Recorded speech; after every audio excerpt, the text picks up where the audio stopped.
Radio.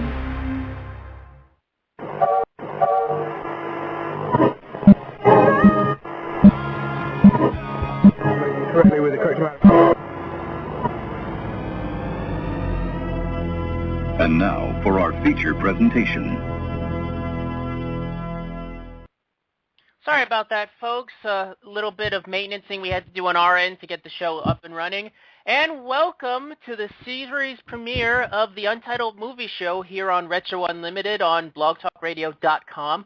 I'm your host, Miguel Leon, and we're going to talk about some movie topics today. It's a movie-based TV online series. But before we get into all that, let me introduce some of the co-pilots here on tonight's episode. From I Got Gameplay and the Nerd Genius, please welcome my usual co-host on I Got Gameplay, Michael Burhan.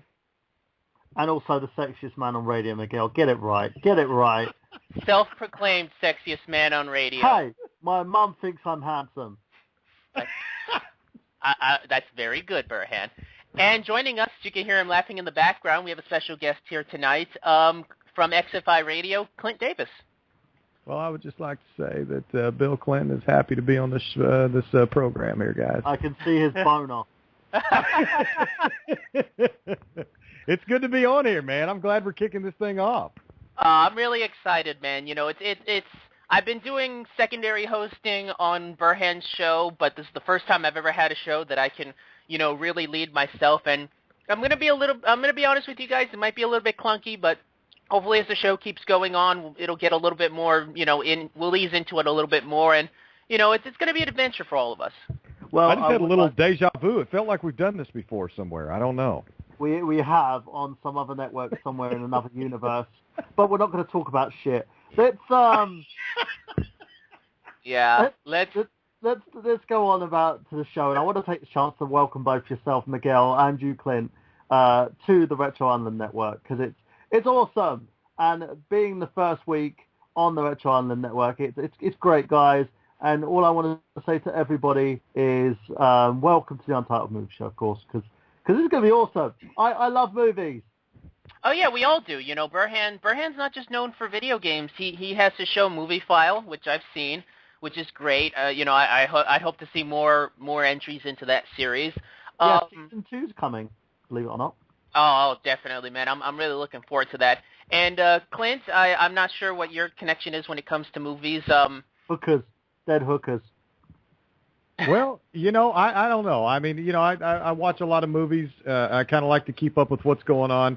There's one movie that I want to talk about. I'm sure we'll get to it at some point, and how disgraceful it was to me, and that was Man of Steel. That's, you know what, I'd love to be able to talk about that. We might if we have some more time.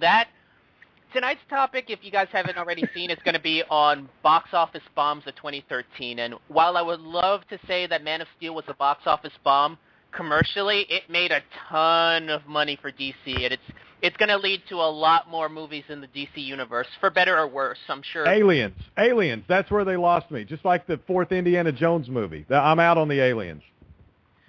Oh, to be fair, I mean, Superman is technically an alien. You know, he is from Krypton. He should not be called Superman if he is an alien. He should be called Super Alien.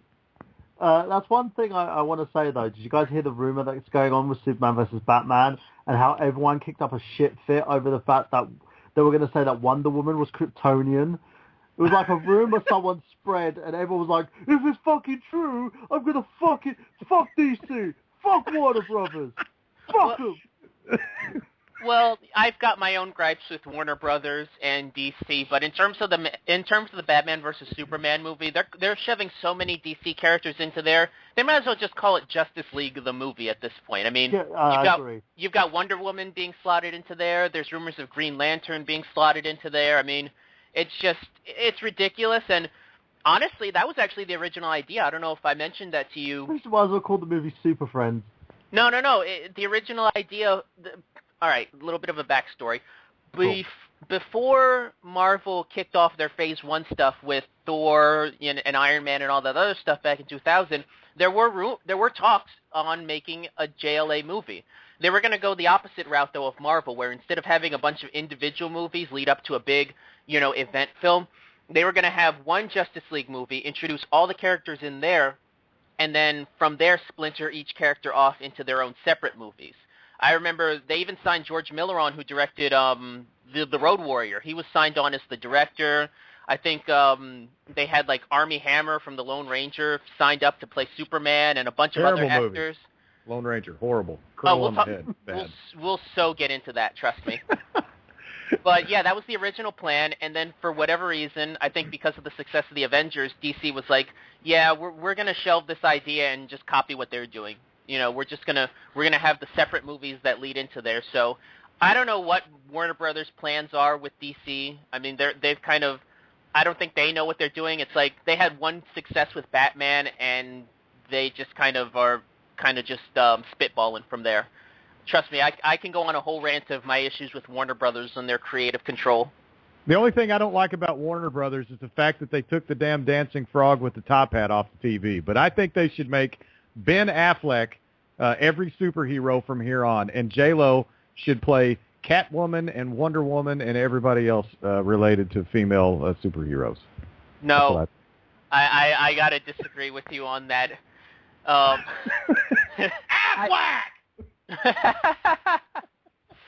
You know what? I'm okay. You know what? I'm all right with Ben Affleck. I don't have the hatred that everybody else does.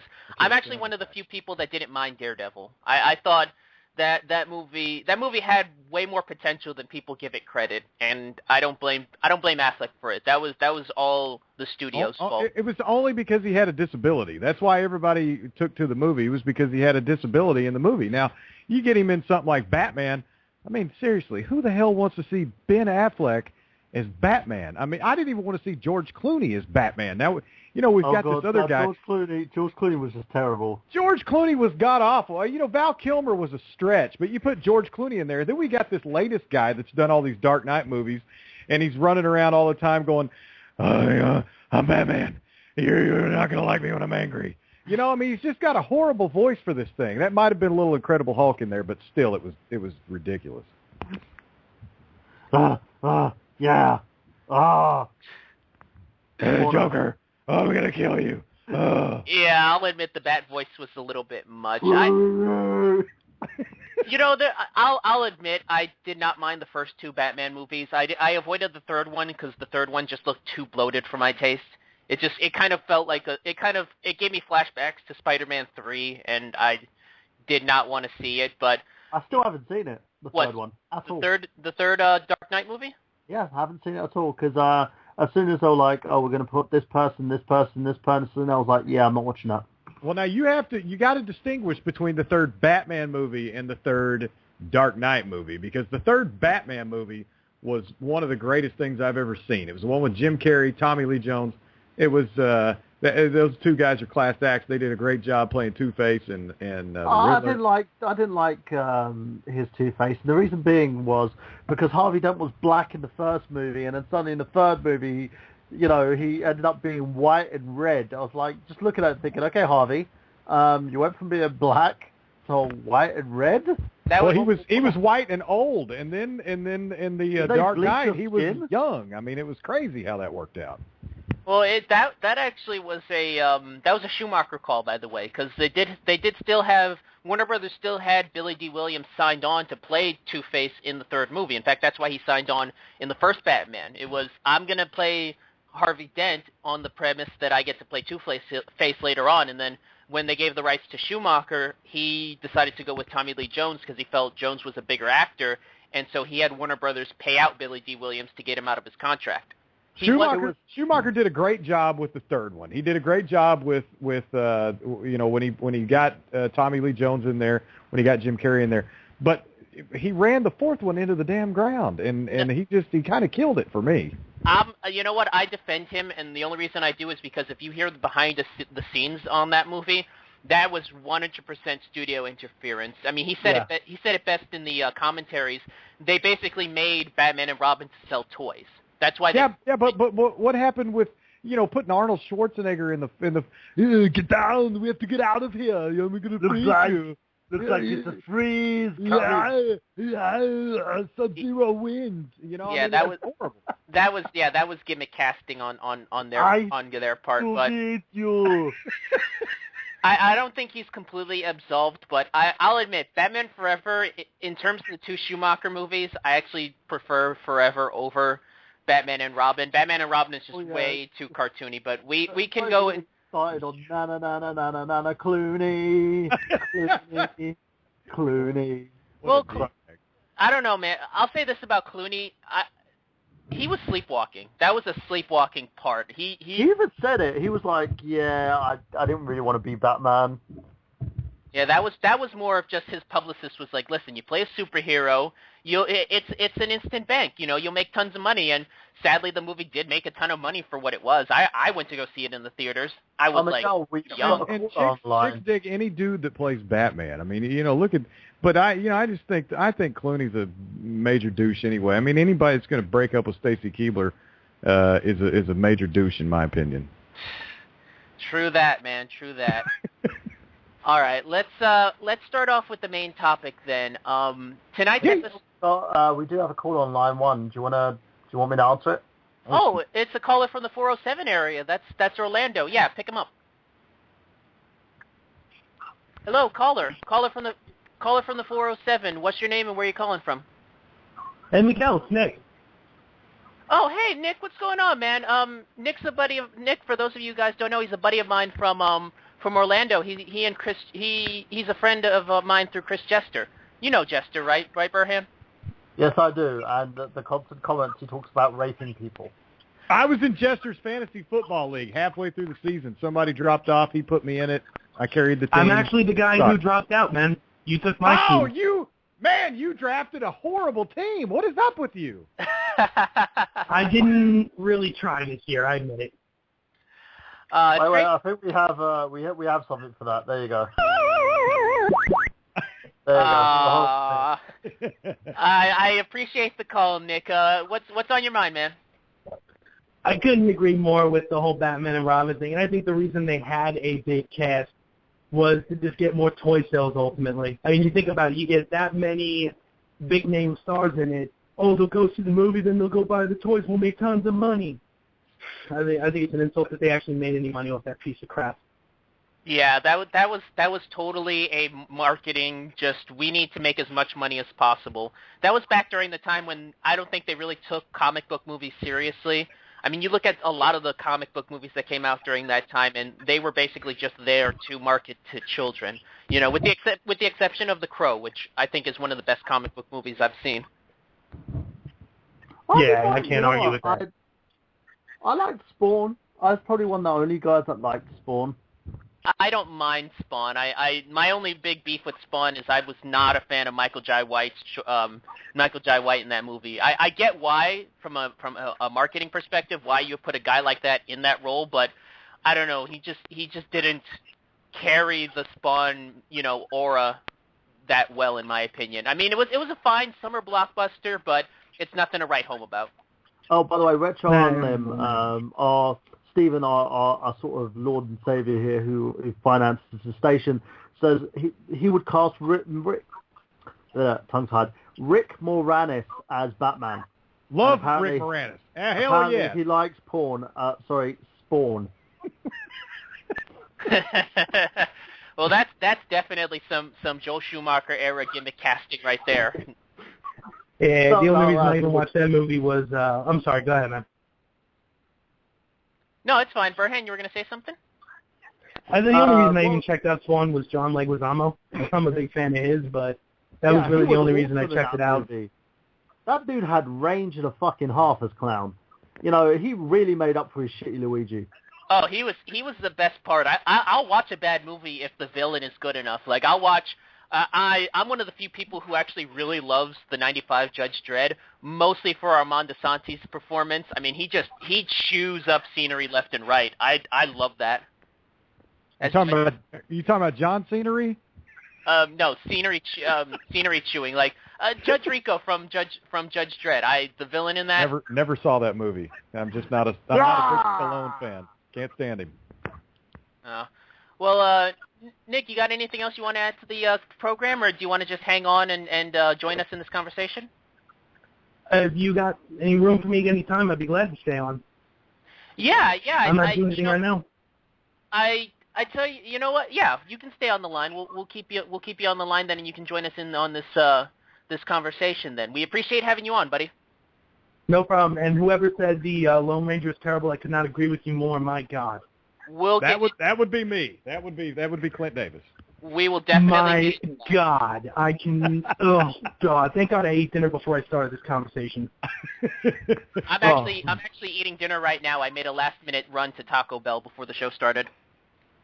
Good choice. Yeah. I'm drinking a tall, cool Budweiser.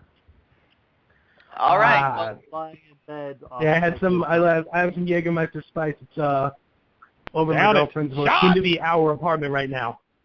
There you go. Oh, congratulations, man. Thank you. I took a steaming Batman and Robin. Did you had to take a Batman and wipe your Robin? Yeah, it was like Hey, I'll admit the soundtrack for that movie was not that bad. That's actually one of the bright sparks of that movie is the soundtrack. It's no Danny Elfman soundtrack. Don't get me wrong, but it's not bad. That is, yeah. They played that Smashing Pumpkins, so that was one good thing they had going. I was sitting there with my Arnold Schwarzenegger voice going, "Is a shit coming?" Yeah. I love the Smashing Pumpkins. Yeah. Hey, I love that song, especially the remake for the Watchmen soundtrack. That was awesome. Good stuff. But yeah, before we get into the actual list at hand, I feel it's best to explain what technically is a box office bomb, because there are different layers to what studios look at in terms of what's considered a success and what's considered a failure.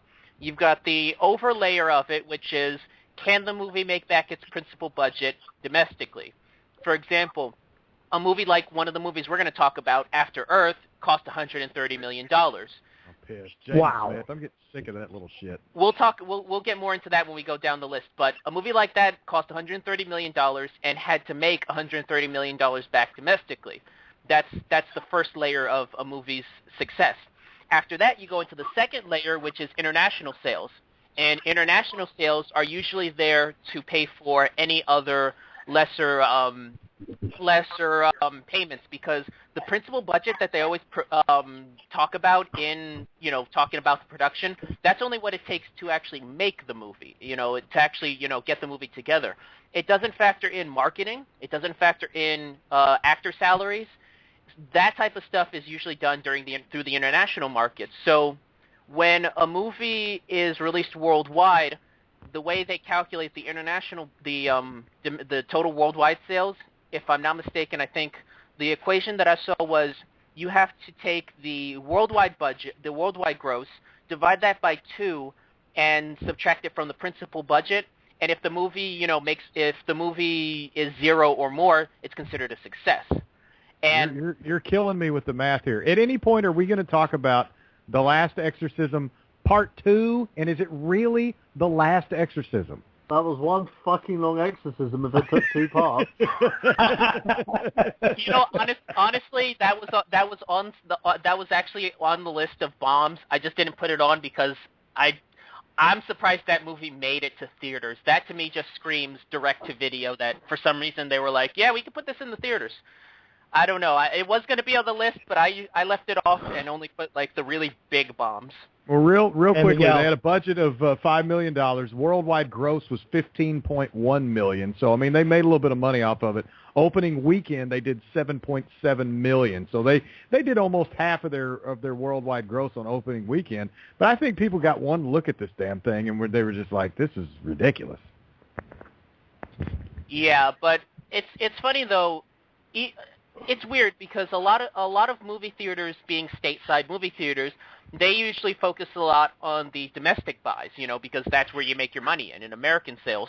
A lot of times, though, the international sales can really save a movie. I'm thinking of, for example, Pacific Rim. A lot of people don't realize this, but domestically, Pacific Rim bombed. I love a good Pacific Rim. Oh. Man, you know why it bombed? The title. People thought it was a porno. That's why it bombed. Pacific Rim. I mean, you think it's going to be something. You think there's either going to be some sex or maybe a toilet Or anal. Or the lid of a glass or something in there, and it turns out to be one of Bill Clinton's favorite movies of the year. The Pacific Rim Endeavor. We are canceling the apocalypse. Now do me. Now, did somebody just say lips? I mean, we're still talking about a porn here, right? I was sitting there, I watched this movie in its entirety. It had one of the dudes from EastEnders on it, which just made me laugh, which is a British soap over here. And he had a really bad Australian accent. You got us cancelled, mate. Punch. You had a Japanese girl who didn't understand what language she wanted to speak.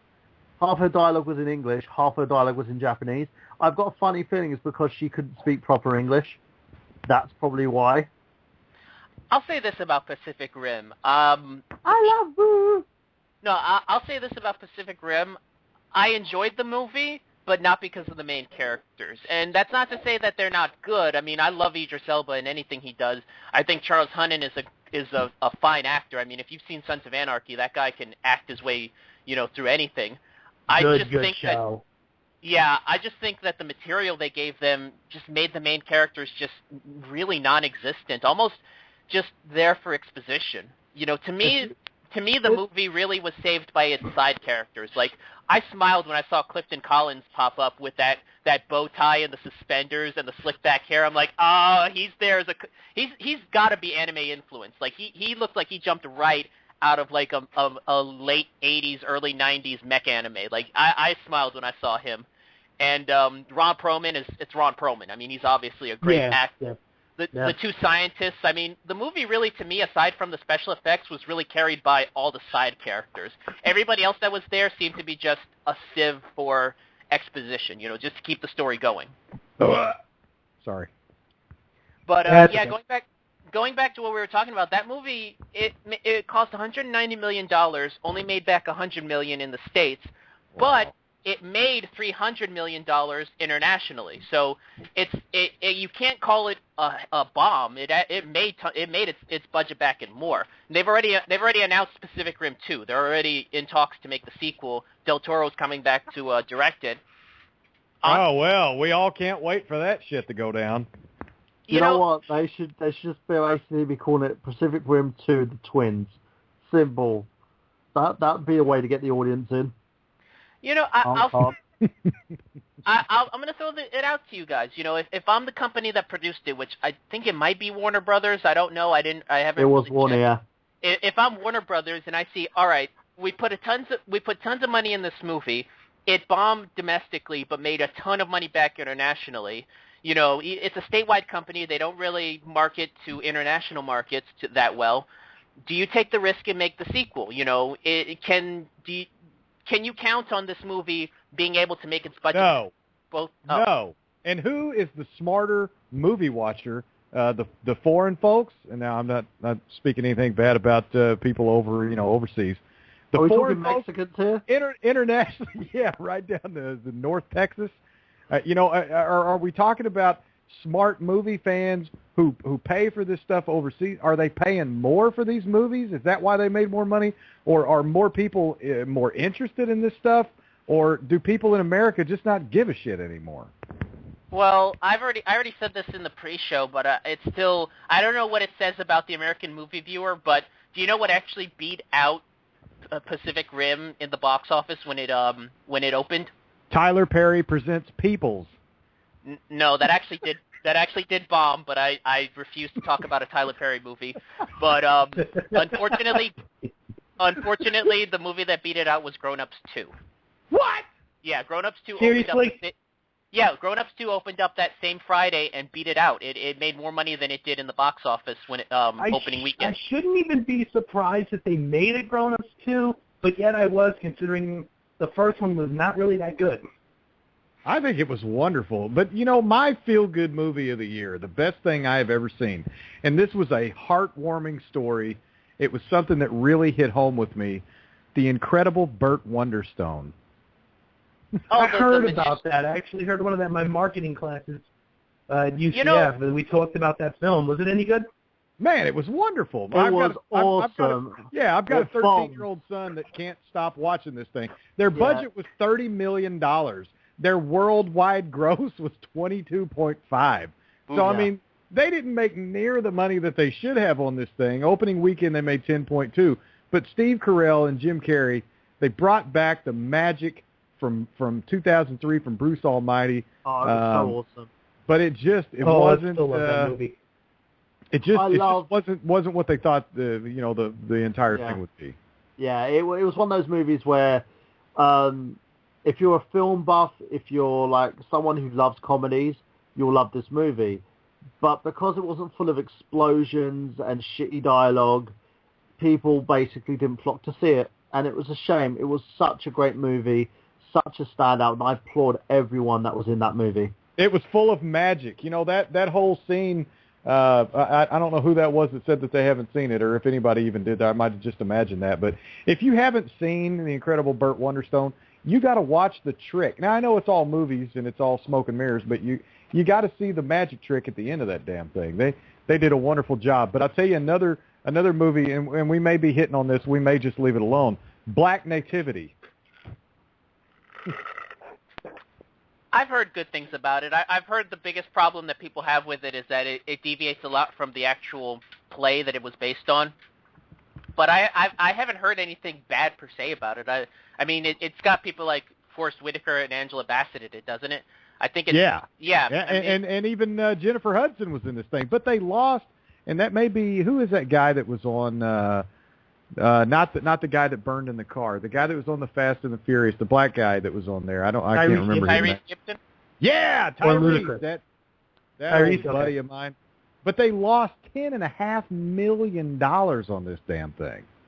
I'm going to assume the big reason, and it's going to go back, and I hate to talk about Tyler Perry, but I think it came out at a time where I think people are just tired of a lot of what I'm going to call the Tyler Perry-themed movies. And I know that Black Nativity doesn't fall anywhere near Tyler Perry movies, but I think because it came in that whole rush of movies like Peoples and Temptation and A Medea Christmas, I think it kind of just got lost in the fray, and people were like, ugh, it's one of those types of movies. I'm going to steer clear of it, which is unfortunate.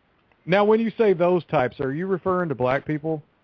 No, not in terms of people, but the very, I'm going to say it, black-centric movies. You know, there are just certain movies, like the Tyler Perry movies, that are catered to a certain audience. And I think mainstream audiences saw Black Nativity and was like, oh, this is one of, it's like a Tyler Perry movie. I'm just going to avoid it. And it's really unfortunate because there are a lot of those types of movies that came out this year, too.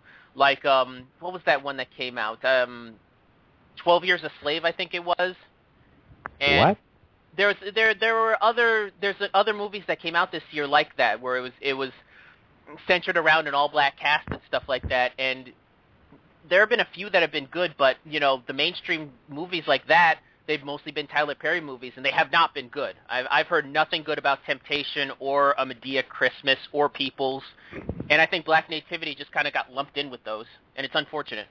I've never seen a single Tyler Perry movie, but any movie named Temptation should star none other than the former president, Bill Clinton. Oh, you think that's bad? You should hear the whole title. The whole title is Temptation: Confessions of a Marriage Counselor. Holy jeez. That'd be perfect. Yeah, that's the whole title, but the marketing title was Temptation. I believe I saw that title at 2 p.m. on Cinemax one time back in the mid-2000s. I don't know. Oh. I have a feeling Shannon Tweed was starring in that. I don't know about you. Love Shannon Tweed. She's all marked up now, but hey, the movie The Fifth Estate. Have you? Is that making your list here? It was, but I don't know anything about it. I have not seen trailers for it, but Good God! You're taking all the crappiest box office boom outs. You're taking them off the list. $28 million was their budget. Worldwide gross $8.6 million. They lost all kinds of dope things. Ooh. It was about the WikiLeaks founder Julian Assange. He did all he could to make sure people steered clear of this adaptation. He leaked the script, published 4,000-word memo against the film, and the people listened. He is the whole reason. This WikiLeaks guy is crazy. He's the whole reason why nobody watched this movie. Well, it's kind of like what happened with Kick-Ass 2. That movie, it broke even, but it was considered a big disappointment, and a lot of people blame it on Jim Carrey, his refusal to endorse the movie, that may have drawn a lot of people away from it. Yeah. I find that hypocritical, though, because he's always saying that we shouldn't have guns, yet all these bodyguards and celebrities, either they have guns or they know how to use them, yet he's wanting people to stay away from guns altogether, yet he's in a movie that features them, and his bodyguards, apparently from what I understand, they carry guns themselves to protect it. You know what? I'm not going to get into the politics of that, but in terms of from a business standpoint, I do think it was unfortunate that he railed against the movie, especially considering he still cashed the check for the movie. You know, that's the point I'm trying to make. You're exploiting the money to get the movie to get the money, but then you're trying to make it political too. You're trying to drag politics into it, but it's just a movie. Just you were in the movie. Just smile, say you had a great time. Going to be a good movie. No reason to drag the politics into it to begin with. And you're also paid to advertise the movie. You're railing it, yet you're cashing even more checks than when you actually did the movie because you're also getting paid to advertise it. Well, like I said, the movie did at least break even, so let's hope we get a third entry in it. Well, they had a $28 million budget, and worldwide gross was 59.6. I mean, so they made a little bit of jingle on this thing. They made 13.3 million on their opening weekend. But when you when you look at the first Kick-Ass movie came out in 2010, they made $96 million on that thing. Anytime you pull Nicolas Cage out of a movie and put Jim Carrey in it, blow it. Well, it's been hard for Jim Carrey. I think the last successful movie that he's been in, like as far in terms of a starring role, was I believe Bruce Almighty, if I'm not mistaken, and that was I think you might be right. Ago. You might be right on that. That was Jim Carrey making these serious movies. Like what was he in that the number 23 or the number 21 or whatever the that one. movie was? He's like no comedy whatsoever. It's the most serious role I've ever seen him play. But yeah, that was completely ridiculous. He was in Man on the Moon. He acted like he was the guy that Jerry the King Lawler beat the crap out of. Andy Kaufman? He's taking these serious roles, and they're horrible. I don't want to see. It's like Michael Keaton when I was a kid, he came out in Batman 1989. Hell, I was 8 years old. Michael Keaton was Batman. I didn't want to see him in Jack Frost. You don't take Batman and turn him into a snowman. That's not. I don't want to see that kind of crap. God. You know what I mean? Yeah, that movie was terrible. Yeah. Yes, it was. It was. Oh my God. I love you, son. I'm dead. Deal with it. It's all about that image. You just don't want to take somebody who in my opinion, Michael Keaton took that Batman role and he made it his. I mean, like I said, Michael Keaton was Batman, in my opinion. And then you don't just pull somebody out of a role like that. You can't take Jim Carrey.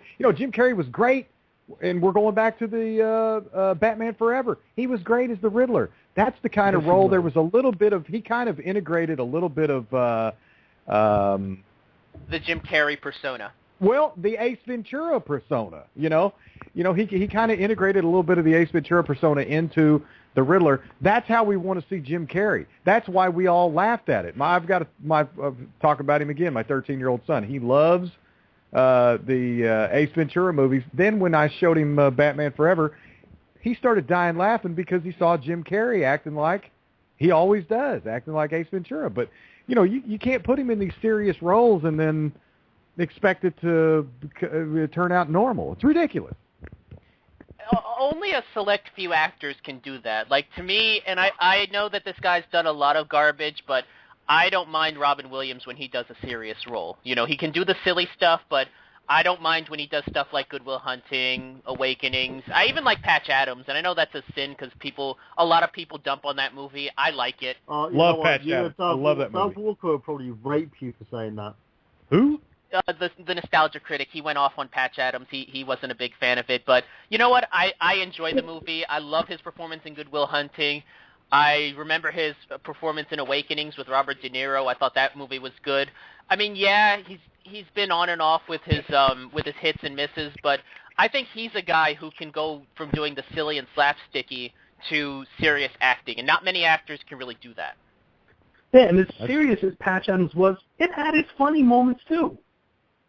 Yeah. Especially when that bitch got killed. That was hilarious. You know what's funny about that? They actually made that character specifically for the movie. In the original story of Hunter Adams, the doctor that it's based on, the girlfriend and the main male best friend were actually one character. In the real story, it was his male best friend that was actually killed. This girlfriend. And that was who was that played that role? I'm losing his name. The best friend, the blonde-headed guy. It's been years since I checked it out. Let me pull up Wikipedia. But they'll actually say that the doctor, that the love interest was just made just to be a love interest, and she was actually a man. The character was based on a man. Yeah, but they had his buddy in there that was actually it might have been even her buddy in the movie that went and started that little doctor's office out in the woods with her. Damn it, what is that guy's name? He's done all kind. He played that one guy that shit. Can't figure it out. Are you talking about the guy's name is Daniel London? No, it's a different guy.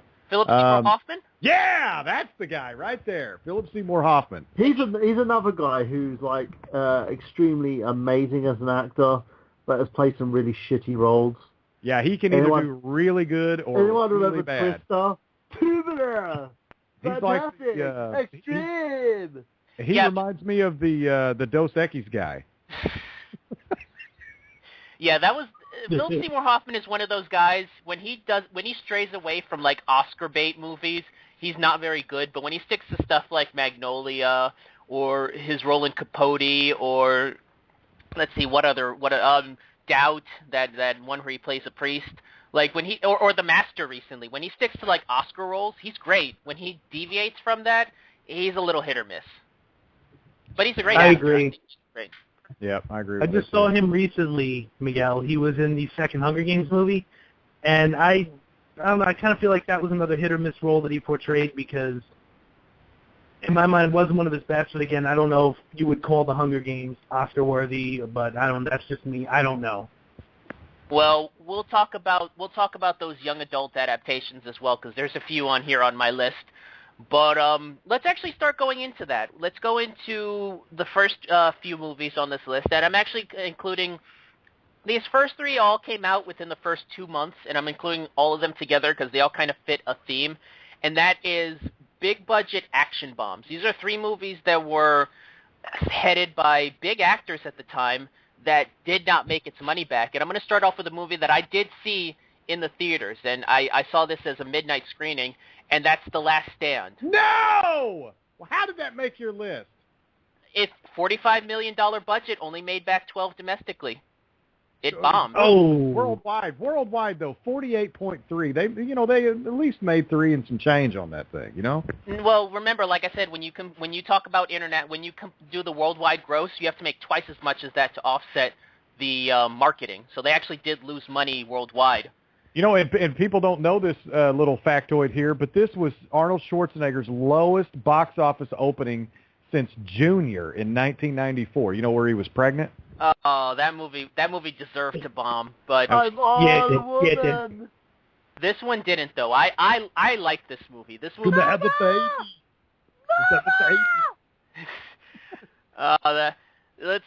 Let's stray away from Junior because I don't feel like throwing up. I just had Taco Bell.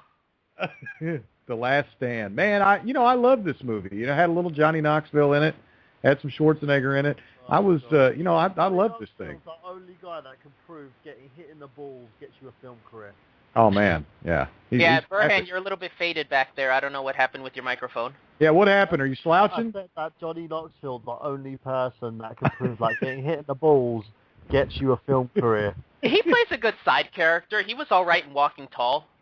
Yeah. The only thing I'm surprised he's walking after Jackass 2 and 3 and Jackass 1 fucking million. 3D. Yeah. 3.5. Do they have another one coming? Hell, I don't want to get off on that subject. What's the next one you got on your list there?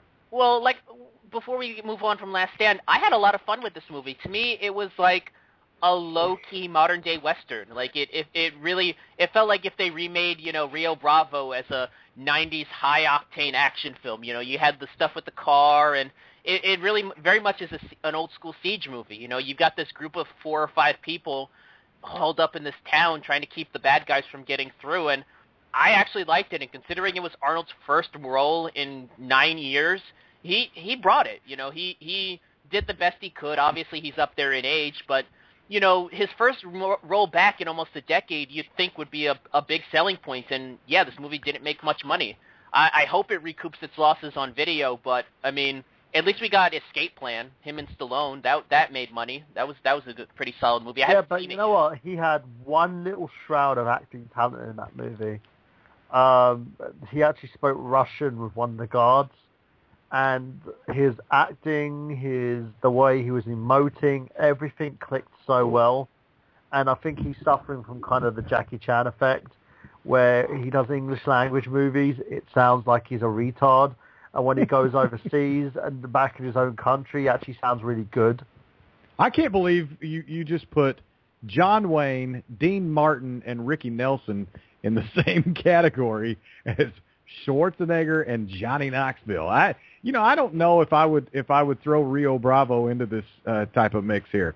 I didn't get that kind of feel from this movie. It was one of those things where it was, new age. It was, we're out in the desert where somebody's slurping their cup over there. No, it's all good. It was just weird, and it just, I wouldn't throw these two in the same category at all. Well, maybe that was a bad example, but like I said, I'm a method actor.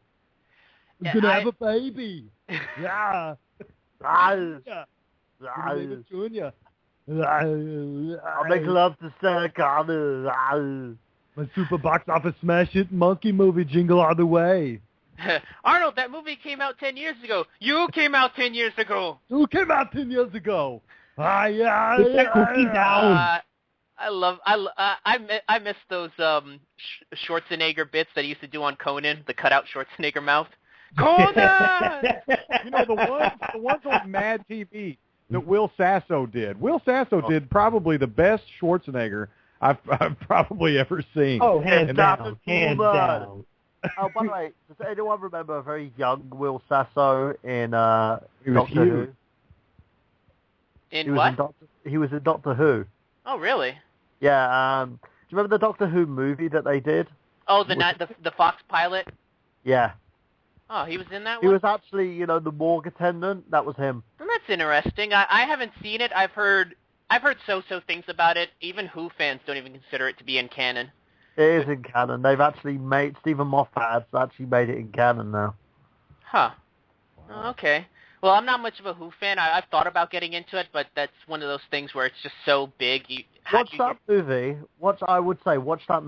and check it out, because he's like basically who he is in every little short and stuff that he does, and he's hilarious. He was also, and people don't know this, he was also in Happy Gilmore and Beverly Hills Ninja. Yes, he was. Yeah. Well, I'm the stat man over here, guys. I'm looking shit up as we speak. I do appreciate it, man. I thought I brought my A game to the table, but I mean, Clint's just blowing me out of the water, man. I'm glad that we brought you on at the last minute, man. I really am. Yeah, don't let me fool you. Yeah. All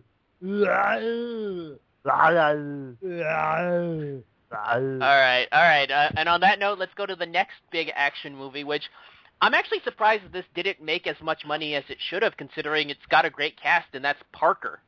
Jason Statham, Jennifer Lopez, Michael Chiklis is the bad guy. Cost $35 million, only made back 17 domestically. It was shit. In total, I believe it made $45 million, which wasn't enough to offset its worldwide release. I don't know. I mean, when you got Statham in the main role, you got freaking Vic Mackey as the villain and Jennifer Lopez as the side character. Oh. You'd think that would be enough of a cast to really sell this movie, but I don't know. I guess it just didn't click with audiences. Does anyone actually understand that Jason Statham can't act? Hey, any movie with Jason Statham in the main role is a freaking winner. I don't care what anybody. It's like putting it's like putting Harry Carey on the microphone. Hey! Jason Statham is great when he's kung fuing shit up, not when he's talking. I can agree to that, but I'm still a big fan of his. Yeah, me too. Yeah. He's He's good. an action star. I think he would have done a lot better in the 90s, where like action movies were going like fucking hotcakes. Oh, him back in the days of like Seagal and Van Damme, he would have been a huge star. Yeah. I think he would have been freaking even bigger than Man. Seagal. No, that's blasphemy right there. You can't put him in the same category as Steven Seagal. Steven Seagal is probably the greatest actor of all time. He's better than John Wayne. I was chained by an ancient Chinese master in sweeping streets. For the last 25 years, I've been in law enforcement. I'm going to take you to the bank, Senator. The bomb bank. That's an actual line from Hard to Kill, I believe, is the movie. I think our impressions are going to carry this show. Yeah, I agree. You guys got that down without a doubt. Well, Nick, did you get a chance to see Parker? We've been working on these for a long time there, Nick. Parker, so I hope you guys, no, unfortunately not. Any of you guys see Parker? What the hell? I've got a little cousin named Parker. I know Peter Parker. I haven't had a chance to see it, and it's actually a remake for most people don't know. It's actually a remake of the Mel Gibson movie Payback. It's based off the same book. Mel Gibson. What a racist bastard Mel Gibson is. But he's such a good actor. What? Wait, you mean Mel Bourbon Gibson? Mel, yeah. Hey, what about R.I.P.D.? Is that bitch on the list? We're going to get to that, trust me. Yes! Thank you. I love R.I.P.D. No, I don't actually. It was shit. Was that was R.I.P.D. Was that like a remake of that deal where what's his name, Bridges, where he came back as the John Wayne character when he you know what I'm talking about? Oh God, Jeff Bridges, he was terrible in that. They had no chemistry. He sounded like Mountain Man from Duck Dynasty though. What It's the bad guys there, Willie. I'll be done. Can I get some water? I mean, his according voice to this, was so R.I.P.D. stupid is based on the comic book of the same name. Doesn't mention anything about a remake it was based on, but probably dig a little deeper into that. It was like the same name. I thought it was like a wannabe Men in Black movie. Yeah. With bad CGI. Yeah. Terrible. The CGI was God. Yeah. What were the numbers on that one, Miguel? The numbers. $130 million budget, $78.3 million worldwide. Opening weekend, 12.7. It only made $33 million here in the States, and let's talk about that movie because I was actually going to go on to the next action movie, but yeah, I saw that movie in the theaters. I had a lot of high hopes going into it because I'm like, oh man, it's Men in Black mixed with Ghostbusters. This is going to be awesome, and oh no, I don't know, man. Jeff Bridges was just way too cartoony for my taste. I've never been a fan of Ryan Reynolds as a leading actor. I think he's shut your whole mouth. No. I think Ryan Reynolds is a great sidekick character when he's able to like bounce off of a serious role, like Van Wilder. Hello. Yeah, but that was as a comedy in terms of like an action lead.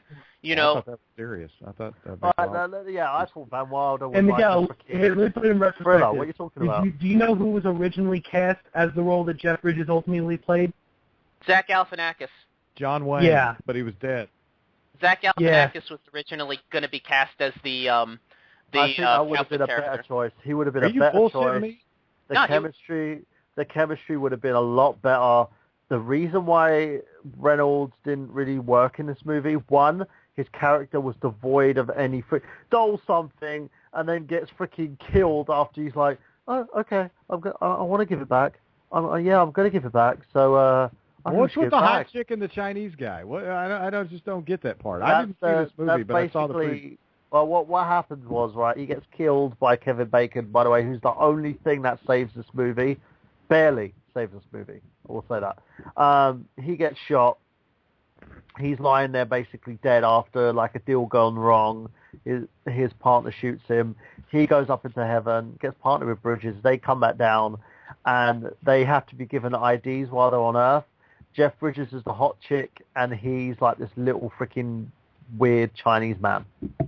It's a disguise, basically. Yeah, and because they don't want people seeing who they really are, because like your people been at your funeral and shit, they don't want to see like you.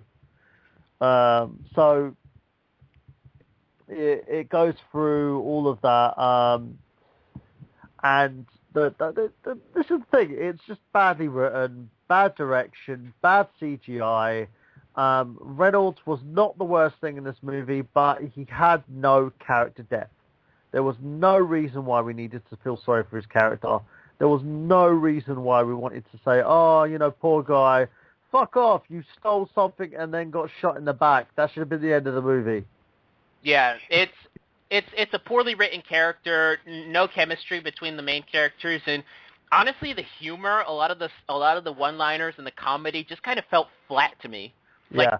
It just kind of lingered there, and you're supposed to laugh at it, but there's not enough there. Like, it's the verbal equivalent of a bad fart. Yeah. It should be funny, but it just stinks. Nobody likes a bad fart. Hey, I want to remind everybody the chat room is open on the website. Also, the guest call-in line, 718-664-9265, if you want to call in and talk about some of these crazy-ass movies we're talking about. 2013, the biggest box office blunders of the year. And if you are the nostalgia critic, a.k.a. Doug Walker, and you want to call in, Doug. Come on, you want to. All right, Miguel, I'm going to get off the line now so guests can call in, but thanks for having me, guys. Damn it, Nick! No, we can have multiple people on. You can stay on the line, right? Hell, we've got 17 people listening live right now. Yeah, if you guys are listening in, stay. make sure... Yeah, we could definitely use your insight there, Nick. This is actually really fun. Yeah, unless you've got some drugs you need to go smoke or a woman to go play with, then stay on the line. Fuck your woman. He's got to work tonight, so I'm free and I don't do drugs. I'm staying. Okay. All right. Fair and enough, remember, man. guys, ladies and gentlemen, if you want to call in, you can call in on 718-664-9265. Call in, discuss movies, talk about how Miguel's sexy voice is. Just get in here. Come and have a conversation with us people about movies, and all things movies, including box office blunders. Do you really believe, I want to ask a question out to everybody out there in film land, do you believe that we're right and that Ryan Reynolds was terrible, that Miguel was right on that one, or do you side with me here and think he wasn't the worst thing in the movie, that it was just badly written, a bad script writing like Green Lantern? Yeah, I'll say Green Lantern was not Ryan Reynolds' fault. Who was that fat guy in the Green Lantern? Wasn't that one of the guys that was in like 22 Jump Street or something? You talking about Jonah Hill? Yeah, I'm sick of that guy. What's the deal with him? Why is he so funny? Because he's fat. I kind of feel like Superbad kind of made him. Because after that, nobody could stop talking about him. Well, let me tell you about these fat guys that are funny. I never thought anybody would come along like Chris Farley. Never thought that would ever happen. But let me tell you about the funniest fat man on the face of the earth. He's a gentleman on Saturday Night Live right now by the name of Bobby Moynihan. Have you guys seen this cat? Nope. It's been a while since I've seen SNL. Hilarious. Yeah. The role he does, Drunk Uncle. Look up some of this stuff. Bobby Moynihan is seriously probably the funniest fat dude on the face of the earth right now, in my opinion. As long as he doesn't die from a drug overdose, then I'm fine with that. I think he's cool. He might get drunk every once in a while, but or heat stroke. There's going to be no speedballs for this guy. Yeah, I'll say this about Jonah Hill. He's starting to do more serious roles. He's in that new Wolf of Wall Street movie, the new Scorsese flick. I haven't heard anything bad about it, so I'm gonna we'll see how it goes, but it might be the case that he might be deviating from it, although they just released the trailer for 22 Jump Street. So terrible. Horrible. I like 21 Jump Street. 21 Jump Street was funny. 21 Jump Street was funny, but it had no business being called 21 Jump Street. Let me tell you what was a good movie, and it's kind of like that. It was the one that stripper guy, Magic Mark or whatever his name is, Channing he was Tatum. in. Yeah, he was in that one thing with that guy that was in Brokeback Mountain. They were cops. You remember that movie? Was it called Brokeback PD? No, they were. I think it was Channing Tatum. I'm not sure. It might not have been. It was the cat that was the one that's still alive that didn't kill himself from Brokeback Mountain. and it was like a documentary type of movie. You know what I'm saying? Dude, Here? I swear to you, if it turns out to be Brokeback PD and I end up watching Gay Frogs, No, it's not. It's not anything. I'm gonna cry. Okay, I will cry. Documentary style cop movie with Jake Gyllenhaal. Are you talking about End of Watch? Yes, End of Watch. Holy shit balls! You guys got to see this movie if you haven't seen it. End of Watch. I've heard it's good. I mean. Oh, I'm sorry. I didn't mean to cut you off, bro. No, you're good. I just didn't mean to say download it because that's illegal. Yeah, it is illegal. We don't condone his habits. And if you're from the FBI and you notice what he's doing, just take him away and get him sexually molested by a panda. Stop downloading shit, Nick. Yeah. I don't. Legit. Anymore. Buy your movies like everyone else. All right. Let's move on to the final action bomb that I was talking about in my series of 3. The final one. This one failed huge. $55 million, made ballpark $9.5 million domestically, and that's bullet to the head with Sylvester Stallone. I don't know what to say about this one. It's Stallone. Stallone looked good in it. Yeah, I heard Stallone was all right in it. Honestly, here's the thing though, and I think I know why this movie bombed. I blame Stallone, and the reason I blame him is because one of the things you need to understand is when you hire a guy like Sylvester Stallone to do your movie, you pretty much have to realize you're giving up your movie to Stallone. I mean, yeah, because he's always rewriting shit.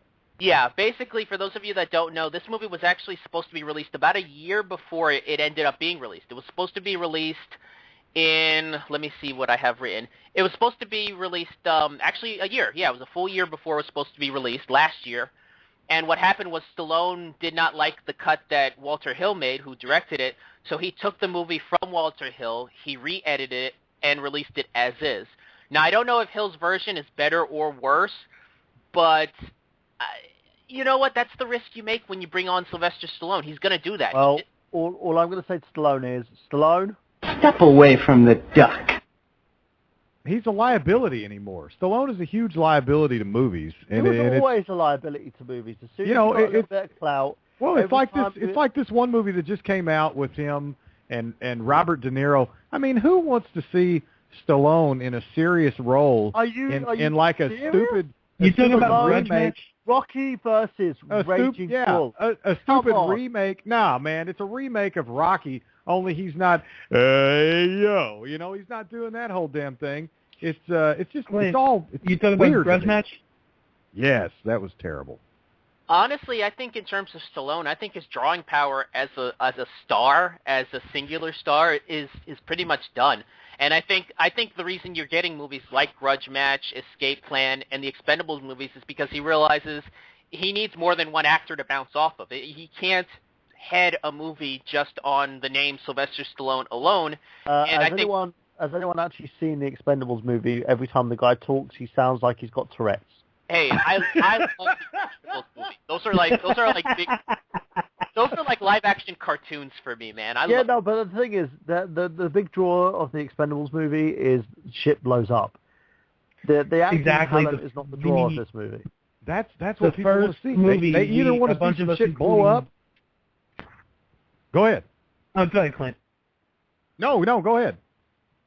I was saying the first time that the first one came out, I went with a bunch of friends from Midnight Premiere, including Chris.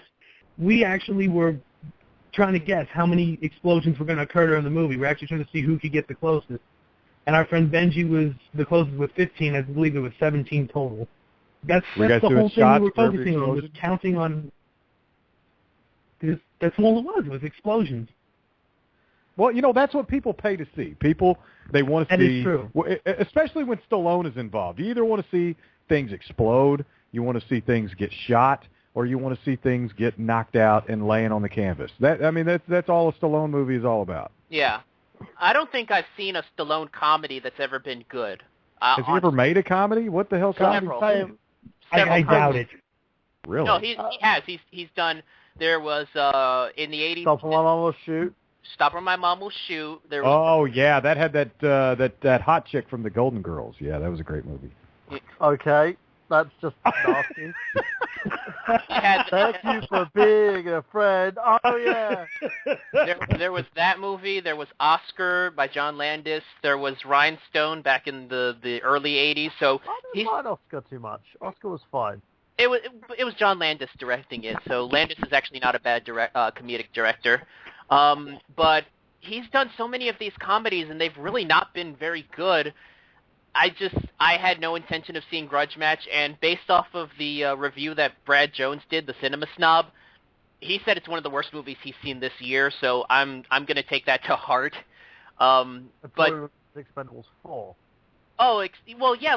It goes back to what I said. Unless he's doing a movie with another big name actor, I don't think he can draw anymore. I think people are done with Stallone as a singular star, and I think Bullet to the Head was that choice because there wasn't anybody else in that movie save for I think Christian Slater was a supporting actor in there. Oh God. And the movie flopped hard because of it. I mean, it lost $40 million of its budget. Second lowest opening grossing of all time. Yeah, I mean it lowest bombed hard. in 32 years. I don't put it past him. I mean, this movie was a big flop, and maybe Stallone will go back to doing writing and directing because I mean we mock his acting ability, but the man does have an Oscar. He won an. That doesn't mean anything. My God, what does Oscar mean? I mean they handles out like they're like $2 bills these days. I mean everybody gets an Oscar. What'd you get the Oscar for? Screenwriting. He wrote Rocky. He can't even get an Oscar for acting. This dude's been in more movies than Davy Crockett, and he can't even. Have you seen his acting? There's a reason why. He's like the Kanye West of acting. Dude, Kanye is some hot shit. I mean, he's one of the best there is out there. You can't compare somebody horrible. What, you mean the best out there by calling himself Jesus, right? No, he's the greatest of all time. He's better than Beyonce. I think he's mentally insane. That's what Kanye is, and I think Stallone's with him. You know, at the end of the day, with Stallone, he was always that guy. I watched him in Rambo because he didn't say shit. He just went around killing people, which was awesome. That was the best role that Stallone could possibly be in when he doesn't have to say a word. When you got it's kind of, man, who else am I thinking of? There's somebody else in the world that the best role they ever play is when they don't have to say anything, and I'm trying to think of who it is. Probably George W. Bush, but yeah, Bush has been playing everyone, man. He was the most intelligent motherfucker in the world. He just played a retard so well. We're trying to stay away from these evil doers. It was like a Kaiser Sozig, you know. Yeah, he was like a scary movie. What was that guy's name? Doopy. No one disturb me while I'm cleaning my room. The vacuum cleaner. The David Arquette ripoff. Yeah. Yeah. Hey Dude, guy, I think was smell, his name. smell this. Hey, what's that? That's the smell of being a man. Hey, smell this. Oh my God, what's that? My ass? But yeah, I'll say this about Stallone. I think his best I think the best role I've ever seen him in was in Rocky Balboa. I mean, he was doing some pretty solid method acting in that one. That was the sixth Rocky movie. But again, as I said, it wasn't more Stallone, it was more the visuals. I think the best thing he could have done for that movie was kill off Adrian, because it gave Rocky purpose. Speaking of killing people, we've got 20 people listening live right now. This is the first ever episode of the Untitled Movie Show. We're talking about the biggest box office blunders of 2013. The call-in number 718-664-9265. We got Michael Burhan. We got Nick down in Orlando. We got Miguel in Port Richey. And my name is Clint Davis, and I'm sitting in sunny, actually it's icy and dark, Roland, Oklahoma, if anybody knows where that shit is. And he's afraid that he's going to get raped at some point in the dark. Horribly, yes, by Stallone. Yeah. That's Schwarzenegger. So he's raping you while Schwarzenegger's watching. He's doing the impression, and you guys know how we love to do. No, get him in the bum hole. Yeah. Give him a Pacific Rim. Yeah. That damn Pacific Rim, that shit's never gonna die. That's funny. What else we got on the list? We're out of the action movies. Yeah, Miguel? we're out of the action leads, so let's go on to another group of three that I've got. These are the young adult adaptations. We had three big ones. These are based off of those, like That's what she said. young adults type of books, basically Twilight ripoffs. There were a lot of them this year to try to capitalize now that the series has ended. And I'm going to start with the big one. I'm going to start with The Host. This was Stephanie Meyer's big follow-up series to Twilight. $40 million $40 million budget, $26 million domestically, $21 million internationally. Didn't break even. I've heard nothing good. I've heard this movie pretty much has made the list of one of the worst movies ever made. I've just heard it's poorly written, poorly acted. I've heard the story makes no sense. I've just heard nothing good about this movie. This movie makes Troll 2 look like an Oscar contender. Have you seen it? That was one of the best movies of all time. I got to disagree. With this. You've seen him alive. I give this thing, I'm going to give it a 9.2 out of 10 stars. The Host, I got to say, adventure, romance, and sci-fi. It doesn't get much better than that, guys. Were you high? Yes. Okay, that's the reason. This made Twilight look like a good movie. This film was terrible. It was terrible. And it's all about, in the storyline here, when an unseen enemy threatens mankind by taking over their bodies and erasing their memories. And then falls in love with someone. Melanie, who's the hot chick on the cover, Melanie will risk everything to protect the people she cares most about, proving that love can conquer all in a dangerous new world. So, here's the deal. If aliens are coming down from outer space, right, and you got a hot chick, she's a brunette, right, and she only gives a shit about the people who she loves. Like everybody else, they can all just go to hell. So she is going to keep these people who she loves from getting their memories erased and their bodies taken over by these aliens. I am sick of aliens. Especially illegal aliens. Taking our jobs.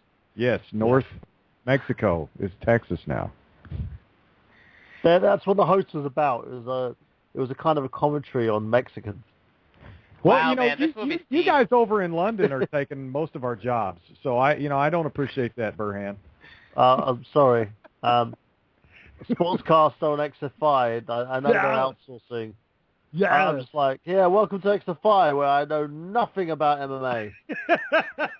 Someone broke a leg. That's good stuff, yeah. Oh, shoot, we got a show going on tomorrow, XFI. Anyway, back to the movies. What do we got? Nick, you got anything you want to add to The Host?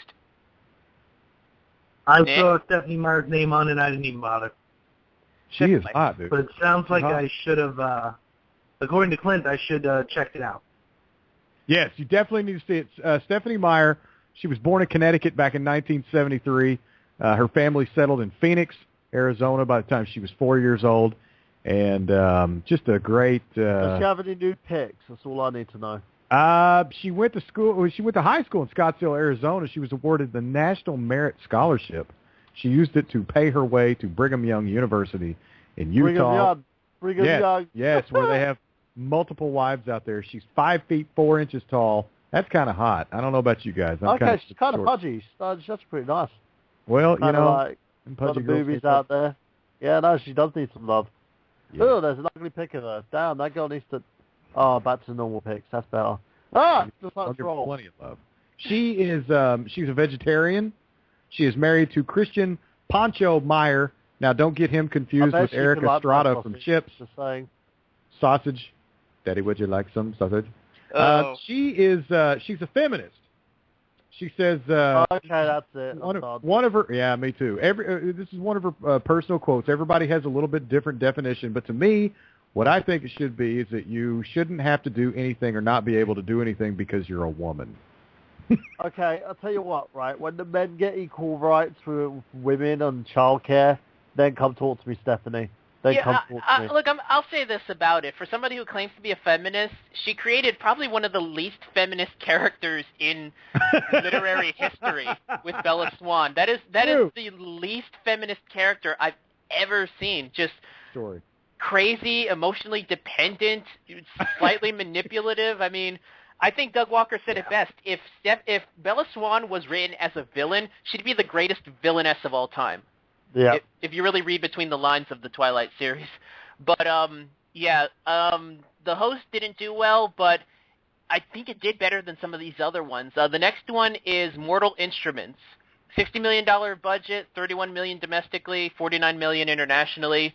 This movie felt like, yeah, we're a young adult movie, but we're going to cater to the boyfriends of all the girls that are going to watch this. We're going to be all cool and mysterious, and it almost seemed like somebody was like, let's take Twilight and combine it with Underworld or Constantine or something.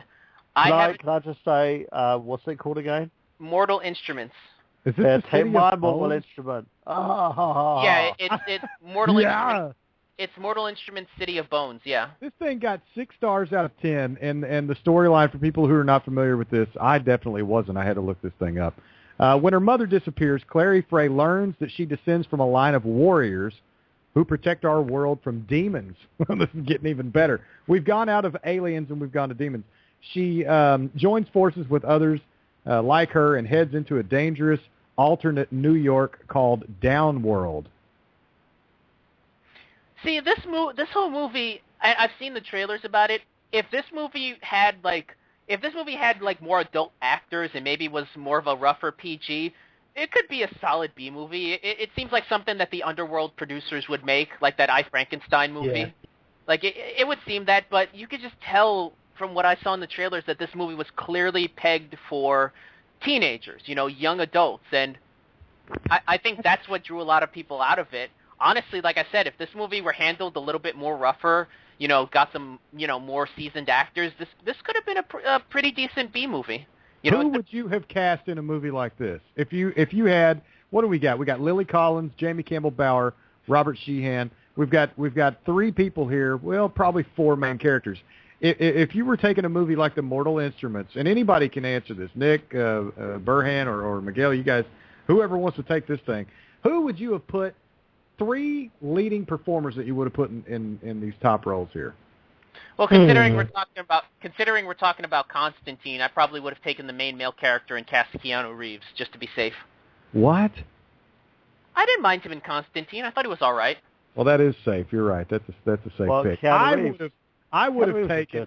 I'll tell you who I would have gotten: Matt Damon and that other guy, Bradoff Pitler. I would have taken him. I would have put those 2 guys in there. Bradoff Pitler. I'd have to check that out then. I'm not familiar with that actor. That's Brad Pitt.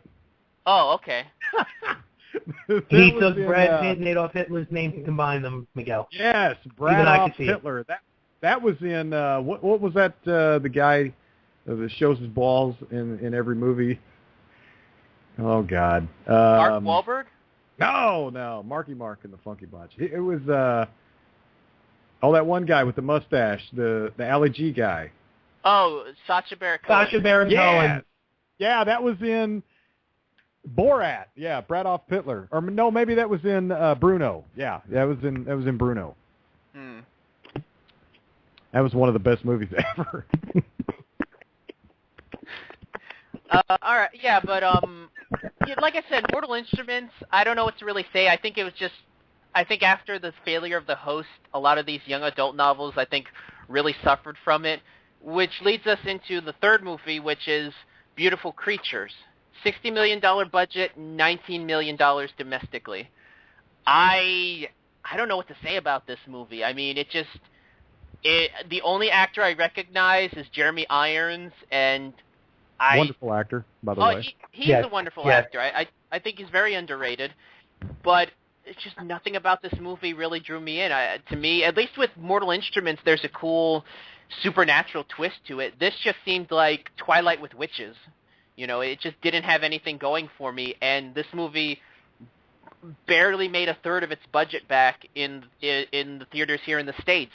Have you guys seen this movie or heard anything about it? I honestly have nothing to add to this. No. No. All right, then Burhan, you got anything you want to add? He's sleeping. No. All right, then we're gonna deviate from the groups and just go on to the real meat of this list. So let's start off with a massive vanity project. I mean, you can't tell me that this wasn't a vanity project for Will Smith and his son, and that's After Earth. Suck my massive. Oh, I hate those two. They're M. getting Night so old. Shyamalan Ding Dong, right? Making god awful movies. No. He makes Will Smith. He didn't start off sound awful. like The Sixth Sense is probably one of the best movies I've ever seen. He believed in the fucking hype. He believed that he was the next Spielberg. No, Burhan, I hate to cut you off, but I'm going to defend Shyamalan because this... Why? Because this is going to be good. Yeah. It's Shyamalama Ding Dong. Get it straight. This movie was a Will Smith project through and through. He wrote the story. He wrote part of the screenplay, and then Shyamalan cleaned it up a bit. And from what I've heard from the behind the scenes, Will Smith was armchair directing this entire movie. So this is very much a Will Smith movie that he just happened to call Shyamalan in to kind of just be the face of it, which is unfortunate because or for someone to take the heat if the movie bombed. Yeah, he didn't. Smith has been out directly saying that Shyamalan Ding Dong was the reason. Shalala was the reason why the movie itself bombed. Oh, he's deflecting, is what it is. You know, I have to defend Will Smith here because you're right, Miguel. This was a story all about how his life got turned upside down. And you better take a minute and sit right there, tell you how to get the best of the Oh, man. To me, this movie was Will Smith going, I'm going to buy a movie, I'm going to hire a relatively named director, and I'm going to use it as a platform to promote my son. Because they tricked people to come into this. You know, it was promoted as a Will Smith movie. For those of you that haven't seen the movie, Will Smith doesn't really do much in it. He gets injured within the first act, and it's very much carried by his son, Jaden Smith, who I can't really say is a bad actor, but he's just not ready. Like, he clearly needs another few years of acting before he can lead a movie by himself. You know what the issue is with Jaden Smith? He's basically doing more than one thing. He doesn't decide what he wants to do. I want to be an actor. Oh, I want to be a hip-hop star. Oh, I want to fucking be this, and I want to do that. Here's a fucking idea. Pick it and stick to it. Right? It's not like I'm going to sit there and go, oh, I want to be an actor. Hey, I want to be a fucking astronaut. No. You stick to what you know. Do it. Get good at it. That's why Will Smith quit rapping. So he could focus his damn talents on acting. Nah, Jaden is supposed to be fetching beers and slippers. I mean, he's still a punk kid, and he should be out playing baseball and learning how to play some hoops, like the Fresh Prince and DJ Jazzy Jeff. Or go to fucking college. Or something. I mean, damn, he's a terrible actor. I don't like any movie that he's in. I won't watch him. I'm on a boycott. I'm on a Smith boycott. What? I had someone say to me once, right, a friend of mine, on his status, if Jackie Chan is the best thing in a movie, you know there's a problem. Yeah, there was no that whole Karate Kid remake was just unnecessary, and to me, and he was learning fucking kung fu. Yeah, I mean, it was titled The Karate Kid. It to me, like I said, that's a perfect example of my problem with Will Smith nowadays. Is he's kind of become a pageant dad. You know, he buys up these movies and uses his clout to get names onto it, just to profile his children. I mean, you guys heard about his plans to remake Annie. He was what? With his daughter playing Annie. Let me guess, it's a black Annie. It's going to be a it's going to be a black Annie. It was actually going to be co-financed with him and Jay-Z. He was teaming up with Jay-Z supposed to play a part in it, isn't he too? Oh my yeah. God. And like I said, he's buying up these movie licenses so he can profile his children. You know, he's a big budget pageant mom. And I just wish he would just go back to just making solid action movies like he has, you know.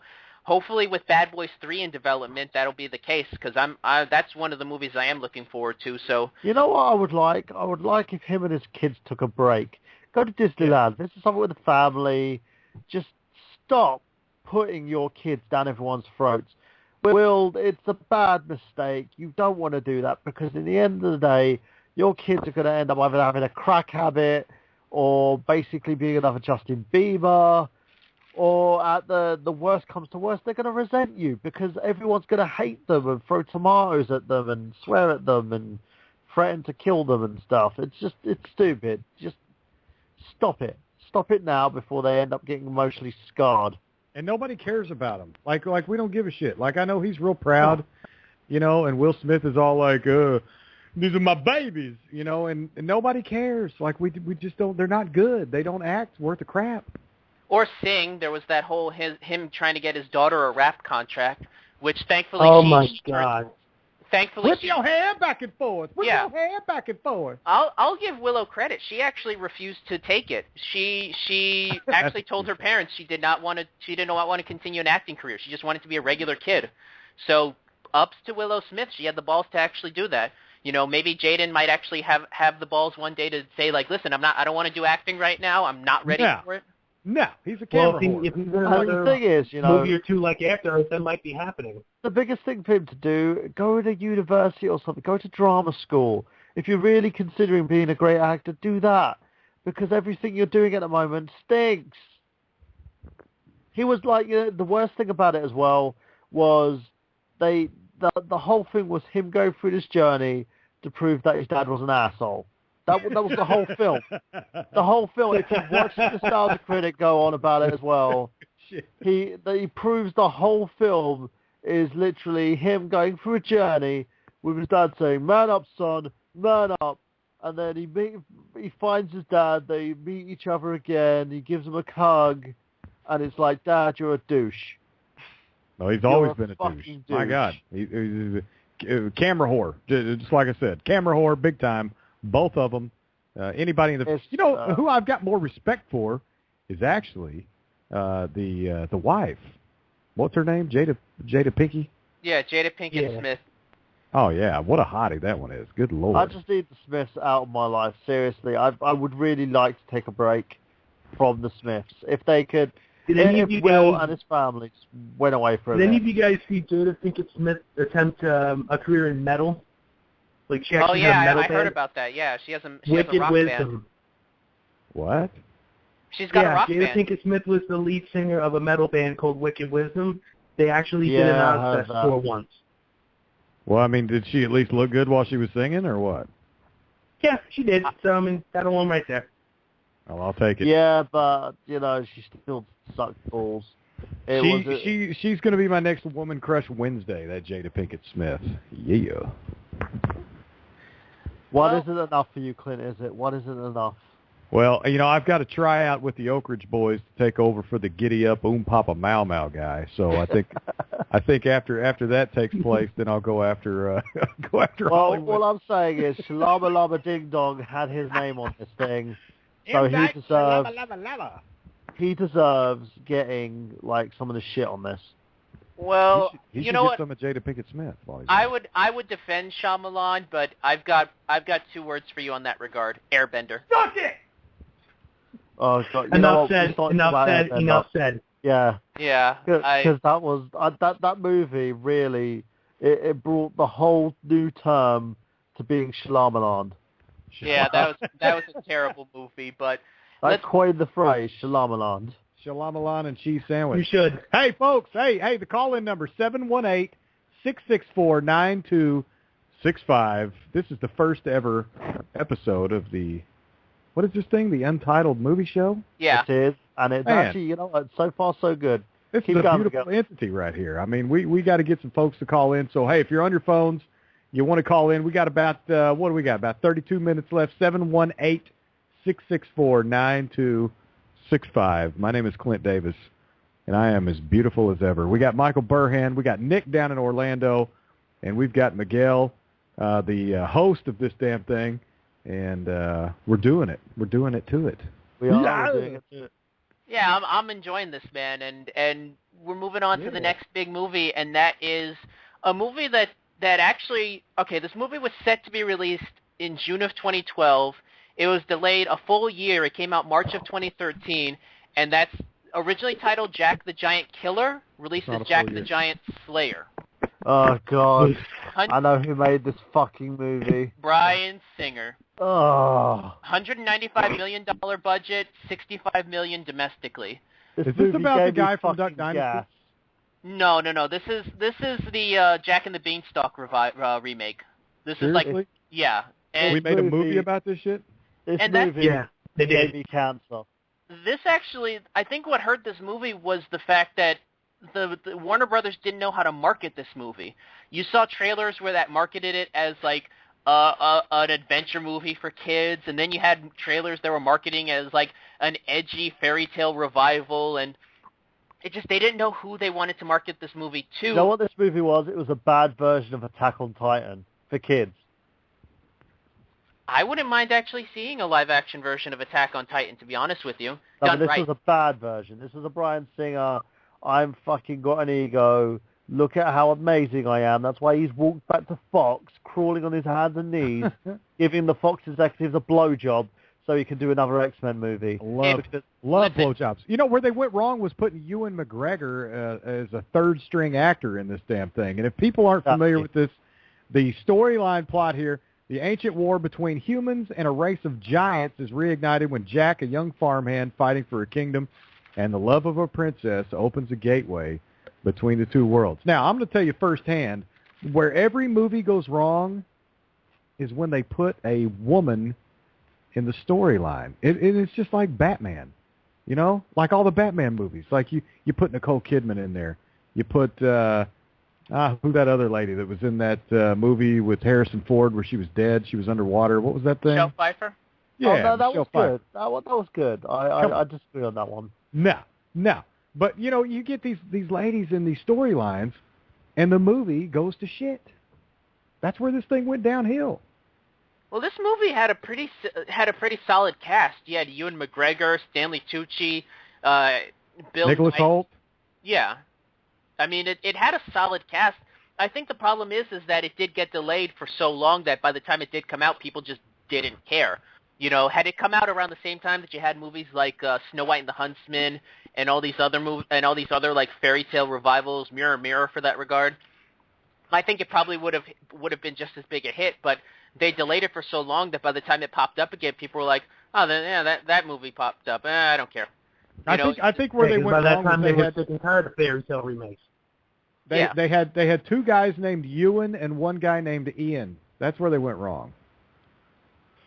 That could be it. I mean, it's I don't know what to say. I defend Bryan Singer. I don't think he's that bad of an actor. I do think he has a bit of an ego for on himself, especially post Superman Returns. But you know, I'll say this: if it gets Brett Ratner away from the X-Men franchise, I'm glad to see him back. I will defend him. Oh in that yeah, regard. I agree. That is a big mistake there. I had to deal with Brett Ratner. Yeah. If anyone actually watches Sonic for Hire, you'd get that joke. Yeah, I'll say this though. I'm excited for Days of Futures Past. I mean, I cannot wait. I was against it given how much X3 just angered me, and then I saw that they were actually going to bring in the Sentinels and actually show some respect for that, and I'm like, sold, done, you got me. Have you seen how gay the Sentinels look? It's the Sentinels, dude. It's better than it's got to be better than what they did with them in X3 with that whole beginning thing with the training simulator and whatnot. That angered me like right off from there, and then God, that movie was terrible. X3 for me was like watching a bowel movement live on screen. Yeah. That was it. It was. I sat there and I came out the movie and I watched it with my ex-sister-in-laws at the time, and they were going, "That was a good movie, wasn't it?" I just looked at them and I felt like punching someone in the face. It was terrible. I guess that she's your ex for a reason, huh? Or ex-sister-in-law. Damn. Yeah. It was just like they were sitting there looking at me and go, "Well, that was a good movie." I'm just looking at them like, "Don't talk to me. Just don't fucking talk to me." Hey, I got something funny to read you guys. My son just sent me a message on Facebook, and if this thing will ever freaking load, what is wrong with this thing? It says, if a girl ever pulls a knife on you during an argument, pull out some bread and mayo. Her woman instincts will kick in, and she'll make you a sandwich. Yeah, that's how they should have ended X3. That's my boy. 13 years old, that kid. 7th grade, man. Wolverine should have just went, Gene, He's already learned. here's a bread, here's some butter, make me a sandwich. And then that's how the movie would have ended. Well, I'm excited. For I still try to find redeeming qualities in that movie, and I just can't. I just cannot. I will say one redeeming quality of that movie. Kelsey Grammer as Beast. I did like Kelsey Grammer's performance in there. Kelsey Grammer sucks. Way overrated. I hate that guy. Definitely overrated. I thought he was okay as Beast. I haven't seen the new one. I avoided First Class because X3 angered me, but I am excited for Days No, of dude, it's good. It's good. First Class. When X3 dropped the ball, First Class picked that ball and fucking ran with it. I'll have to check into it is good, Miguel. Check it out. All right. Okay. And Bryan Singer did not direct it. No, he didn't. He was a producer on that. Well, speaking of fart noises and poo, let's get on to probably the biggest bomb this year. This movie cost $215 million, and I'm surprised this piece of garbage made back $89 million. The Lone Ranger. Oh, God. Speaking of fucking throw up in my vanity mouth project. there a little bit. To me, it felt like I didn't even really see a difference between Johnny Depp's portrayal of Jack Sparrow and Tonto. It almost felt the same. It was almost like Pirates of the Caribbean meets the Wild Wild West. Well, let me go into the history behind this, because you guys talk about vanity projects. This movie, do you guys know how this movie got developed, how it got made, the story behind it? Yeah, because some dumbass had too much money in his pocket. Actually, no. Actually, I kind of know how it happened, but let's talk about it anyway. All right. Because we did talk about this on IGG. All right. When Disney had Johnny Depp signed on to do the Pirates of the Caribbean movies, they had him signed for 3 movies. Disney, mistake number 1. Go ahead. Yeah. When Disney decided to make Pirates 4, they desperately wanted Jack Sparrow back. They knew that if they couldn't get Johnny Depp, there's no way the movie would sell. So they went up to Johnny Depp. Yeah, so they went to Johnny Depp and they said, look, you sign with us one more time to do this Pirates 4 movie, and we will make any movie you want. And he went up to them and said, I want to play Tonto in The Lone Ranger. And so like, all right, we'll do it. That's the only reason this movie got made. Is Are you Johnny kidding Depp. me? That was it. That was the only reason. They needed to get him to do Pirates 4, so they agreed to do The Lone Ranger. They got Gore Verbinski back. They threw a dump truck full of money at him and said, look, here's $200 million. Make us a Lone Ranger movie. And he went. And Disney, how did that work out for you? Yeah, this movie blew up in their faces. And honestly, as a Lone Ranger movie, you can tell this was made specifically for Johnny Depp because the entire character of Tonto is the main focus. He's the guy that tells the story. He's the only character in there that does anything, really. I mean, the Lone Ranger is made to look like a complete ninny in this movie. It's 2.5 hours long. It doesn't need to be. You've got characters like what's her name? Helena Bonham Carter, who's in there for no apparent reason other than she is hot. She is, but she was completely unnecessary in this movie. Other than she's unnecessary to anything. Let me ask you guys a question. Now, if you've got something with the the whole Disney name attached to it, and it's not a cartoon, how valuable is it really? Well, it's not really. It's not really. At all. Considering they recently purchased Marvel and Lucasfilms, their name is going to be attached to those movies regardless. So I can't really say that I wouldn't watch a non-cartoon Disney movie because, it's technically, these Marvel movies are technically Disney movies. They are under the license. Well, now we're talking about George Lucas being involved in this, Lucasfilms. What kind of movies are they going to take and run into the ground now? Like, what are we going to do, Indiana Jones 5? Actually, yes. They actually bought back the rights to Indiana Jones from Paramount. They are planning on doing a 5th Indiana Jones movie. Oh God. No. Are you serious? Yeah. If they bring Shia LaBeouf back, I'm going to go and fucking find him and kill him. Well, who's going to be in it? What do you guys think about J.J. Abrams is doing the next Star Wars movie? Yes, J.J. Abrams is going to be directing 7, 8, and 9. Guys, what do you think about that? Horrible. Stupid. I don't mind J.J. Abrams. I think he's a solid director. I think he's done really well with the Star Trek movies.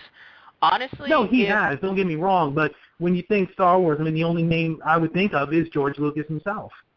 Not technically, because there were other people that directed the first 3 movies. I mean, Lucas directed Star Wars, but there were other directors for Empire and Jedi, and I think I think because you had other influences in there, I think that's why those movies were as successful as they were. Now, hold on a minute. I'm looking at IMDb.com, and I'm looking at Indiana Jones 5, and I'm seeing director Steven Spielberg, writer Philip Kaufman, writer George Lucas. Yeah, Spielberg is coming back to direct this movie because he directed all the other ones. He directed 4, 3, 2, and 1. Well, Lucas is still involved. Spielberg is still involved. Harrison Ford is still involved. I mean, how bad could this really be? If they keep aliens out of we could be seeing the redemption for number 4 here. Well, let's see. You know, honestly, in terms of the Star Wars movies, the one director I think would be solid to direct this, one of the either 7, 8, or 9. I'd love to see Joseph Kosinski do it. He was the director of Tron Legacy and Oblivion. I liked Oblivion. I really love that movie. I haven't seen Tron Legacy. I haven't seen Tron Legacy yet. I've got a copy of it. I've got to get down to watching it eventually. But yeah, my dad was raving about Oblivion. He actually liked it, and he's not a big Tom Cruise fan. I thought the movie was really good, and I think visually he would be perfect to do one of the Star Wars movies, to be quite honest with you. But yeah, in terms of, to go back to what we were talking about, I mean, this movie The Lone Ranger was just a massive vanity project for Johnny Depp, and it bombed hard. I think honestly, this is one of the biggest bombs I've ever seen. I mean, like they said, $200 million, and it barely made back half its budget. I mean, it's just, to me, this is one of those movies that... Are we talking a combination of worldwide and U.S., like international and U.S. combined? 89 million domestically, 171 million internationally. So in terms of its budget, it did break even, but like I said, when you count worldwide releases, marketing, you're also counting yeah. Yeah, so it did not make any money. I think Disney said that they had... Surprise, motherfucker! I think Disney said that they had to do like $100 million write-off on this movie. It's rough, and any man. movie that if this pushed Johnny Depp to the brink where he considered retirement, bad. Honestly, if I were him, I would take a break from acting. I would be like, I would. He's got enough fucking money to do it. I would take as big of a break as the Smith family should take. That's what I would do. Yeah. If I was Johnny Depp. Nobody cares about that English accent. You can focus on that. Yeah. Take a break. Wait for Tim Burton to come back out and do another movie. Because God knows that if Tim Burton makes another movie, it's going to be starring Johnny Depp. Will be the first. Yeah, he'll be the first to jump in line to say, I'll do it. If he I'll do does it. another fucking Johnny Depp movie, I'm going to start killing people.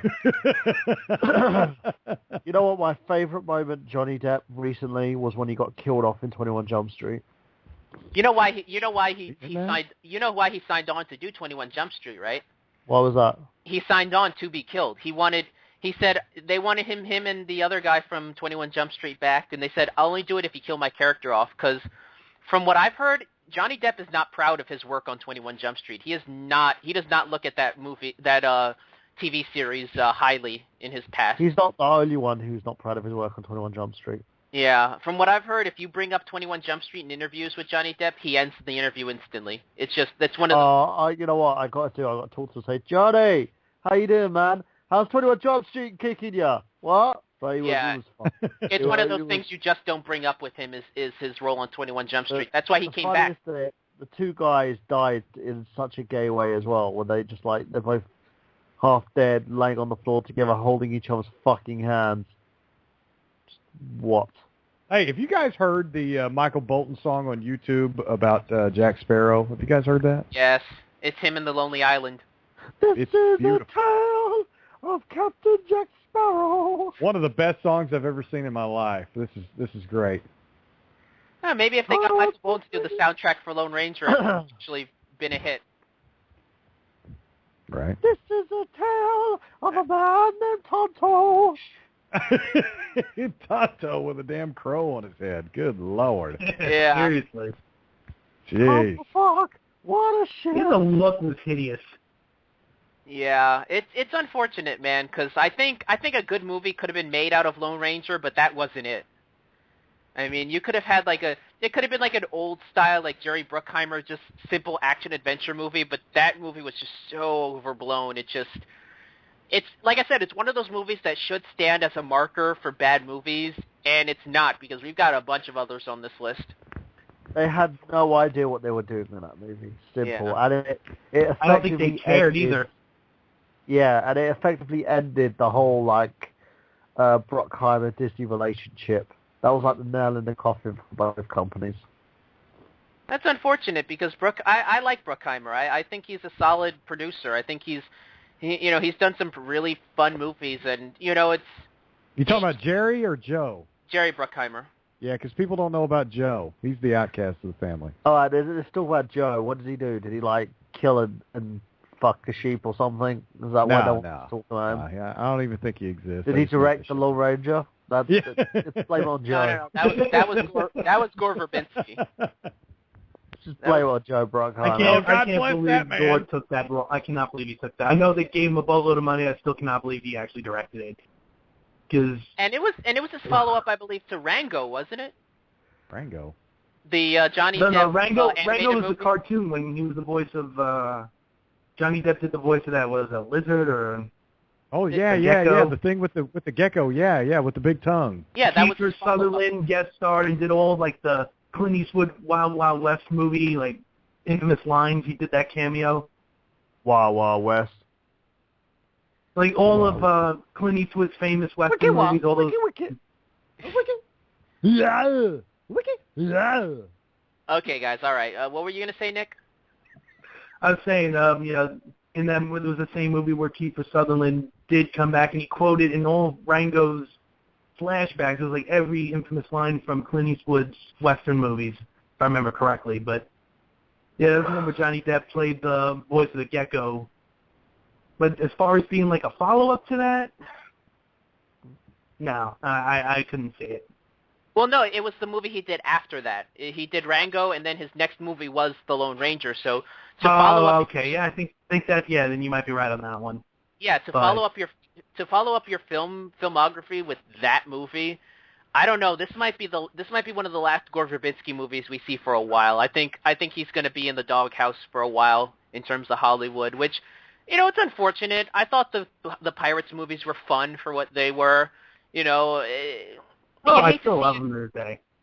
Yeah, you hate to see a talented director like that, but everybody's got their breaking point. All it takes is that one mistake to put you can make 10 good movies. And I learned this in my many of my film classes at UCF. All it takes is that one bad movie, that one mistake, and you're in the doghouse, no matter how many good ones you made. All it takes is one that goes bad. Like Terminator 3. Follows you. Oh, trust me. God. Yeah, well, the less Terminator 3, the better. But, folks, we're hitting the home stretch. We're 15 minutes in from the end. If you want to call in, 718-664-9265. See, I can do a call-out number, too, as well. Yeah. Yeah, good for you. Yeah. We've got a few more left on the show before we head out. So let's go with another big-budget movie, White House Down, the Channing Tatum, Jamie Foxx, Roland Emmerich movie. I love this one. Cost $150 million, only made back 73 domestically, 132 internationally. I think what hurt this movie was it came out after the movie Olympus Has Fallen, which was a big hit. It's a movie I have seen, and if you haven't seen it, I would really go out of your way to watch it. That's a fun movie, Olympus Has Fallen. It's on Netflix right now. Well, you can't make a movie like something that Morgan Freeman was in. You just can't put something like that out after something with Morgan Freeman comes out. You just can't do that. That would have been like back in the day, back in the 90s, a prison movie coming out after Shawshank Redemption came out. It's not going to work. Well, this is one of those times where it just two movies that were very similar came out at the same time. It's like Deep Impact and Armageddon, Volcano and Dante's Peak, Ants and a Bug's Life, Red Planet and Mission to Mars. It's one of those things where two very similar movies just happen to come out within months of each other, and one movie succeeds and one movie fails. Olympus Has Fallen came out first, and I liked Olympus Has Fallen a lot. I haven't seen White House Down, but I'm not saying it's a bad movie. In fact, it's weird because this is a Roland Emmerich movie, and I don't remember much fanfare when this movie came out. Usually when Roland Emmerich comes out with a movie, there's a big deal. I mean, Nick, you and I, we went to go see 2012 in the theaters. There was a lot of fanfare for that. It's one of those... He's famous for disaster movies, and they always get. I mean, he did Independence Day, he did The Day After Tomorrow. His specialty are disaster movies. So that when you think Roland Emmerich, disaster movies, it's the first thing that comes to mind. This I think to me was what's that? Go ahead. No, like to me, this was complete break away from what he's used to doing. It was something that I'm not familiar with seeing Roland Emmerich do before. So I was kind of surprised by that. When I found they tried to make it too close to reality. Jamie Foxx was the president in this movie, and he's a young black man like Barack Obama. It just looked way too close. I mean, it had a great cast: Channing Tatum, Maggie Gyllenhaal, Jason Clarke was in this thing, Richard Jenkins was in this thing. I mean, it's got a great cast, but it's just it came out way too close to Olympus Has Fallen, like you said, and it just, I don't know, just kind of rubbed me the wrong way.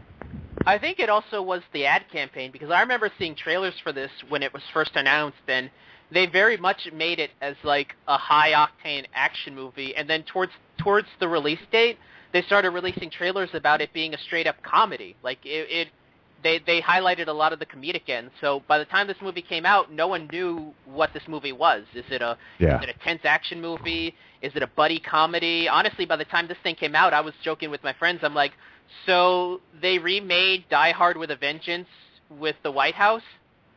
Like, honestly, I was looking at it, I'm like, if you swapped out Channing Tatum with Bruce Willis and Jamie Foxx with Samuel L. Jackson, this could have been the third Die Hard movie. Oh, this would have been the best movie ever if you put Samuel L. Jackson in that role. And I agree with taking Channing Tatum out and putting Bruce Willis in there. And speaking of another Die Hard movie, what about the latest Die Hard movie that just came out last year? When the hell did Bruce Willis become a spy in the Die Hard movies? When did he become the transporter is what I'm talking about. That's my biggest issue with these latest ones is... Gotcha.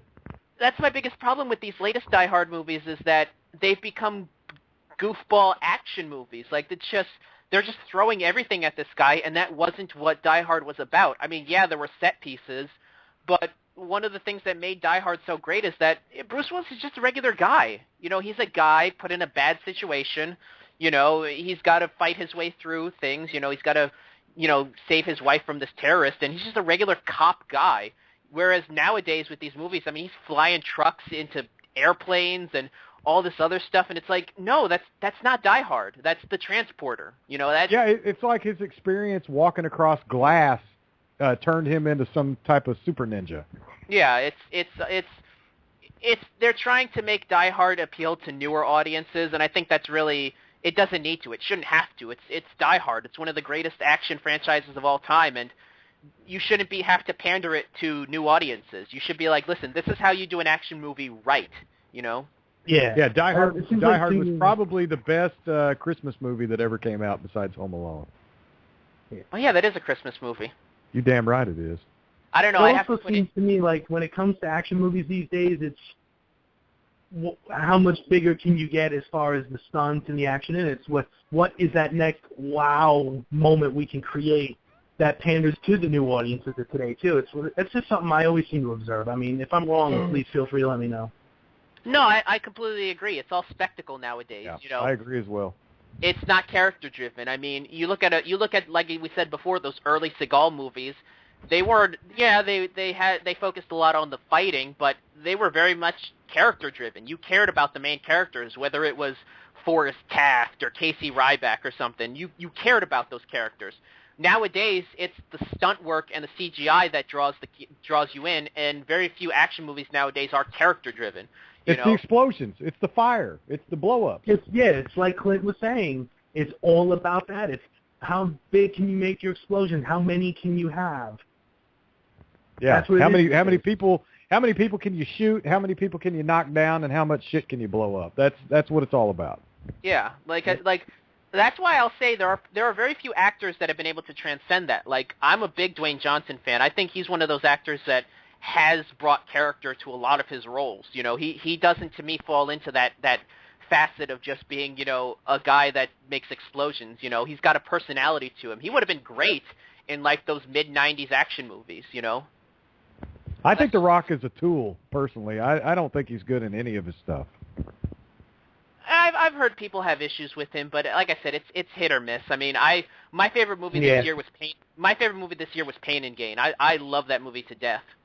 That was a great movie, even though it's a Michael Bay movie, but it's very much not a Michael Bay movie. It's very atypical of his, but if you guys haven't seen it out there, go and watch Pain and Gain. That movie is awesome. I think it's after you see The Rock in the ring. I think it's after you watch him in the WWE for so long, and when you watch him, sitting in the ring with a guitar and singing "SmackDown Hotel, baby," it's just kind of you look at that kind of stuff and you're like, this guy is about as fake as it gets. He's getting better. He's better in the acting than Hulk Hogan is. That's for sure. Brother, where is Burhan on that one? And Burhan, where are you anyway? We've been talking all the time, and you've just been sitting here.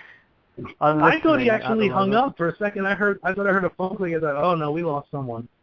Let me tell you something, Mean Gene.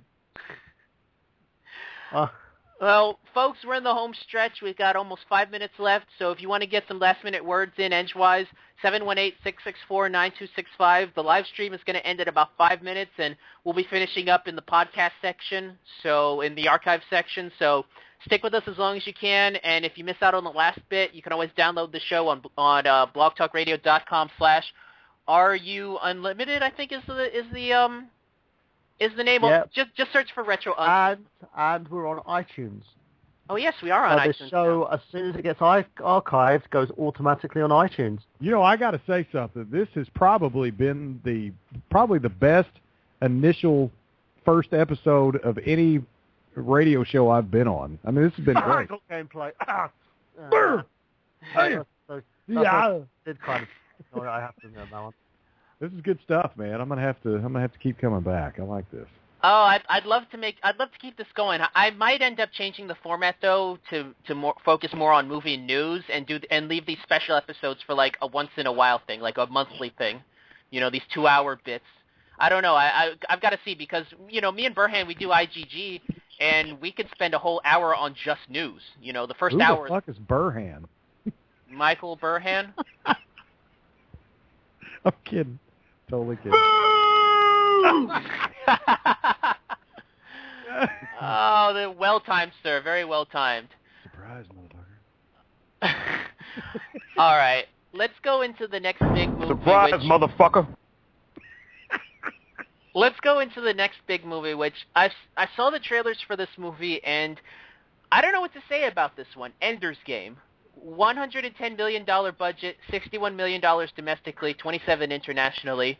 It just looked like some kid was being felt up in church by Harrison Ford.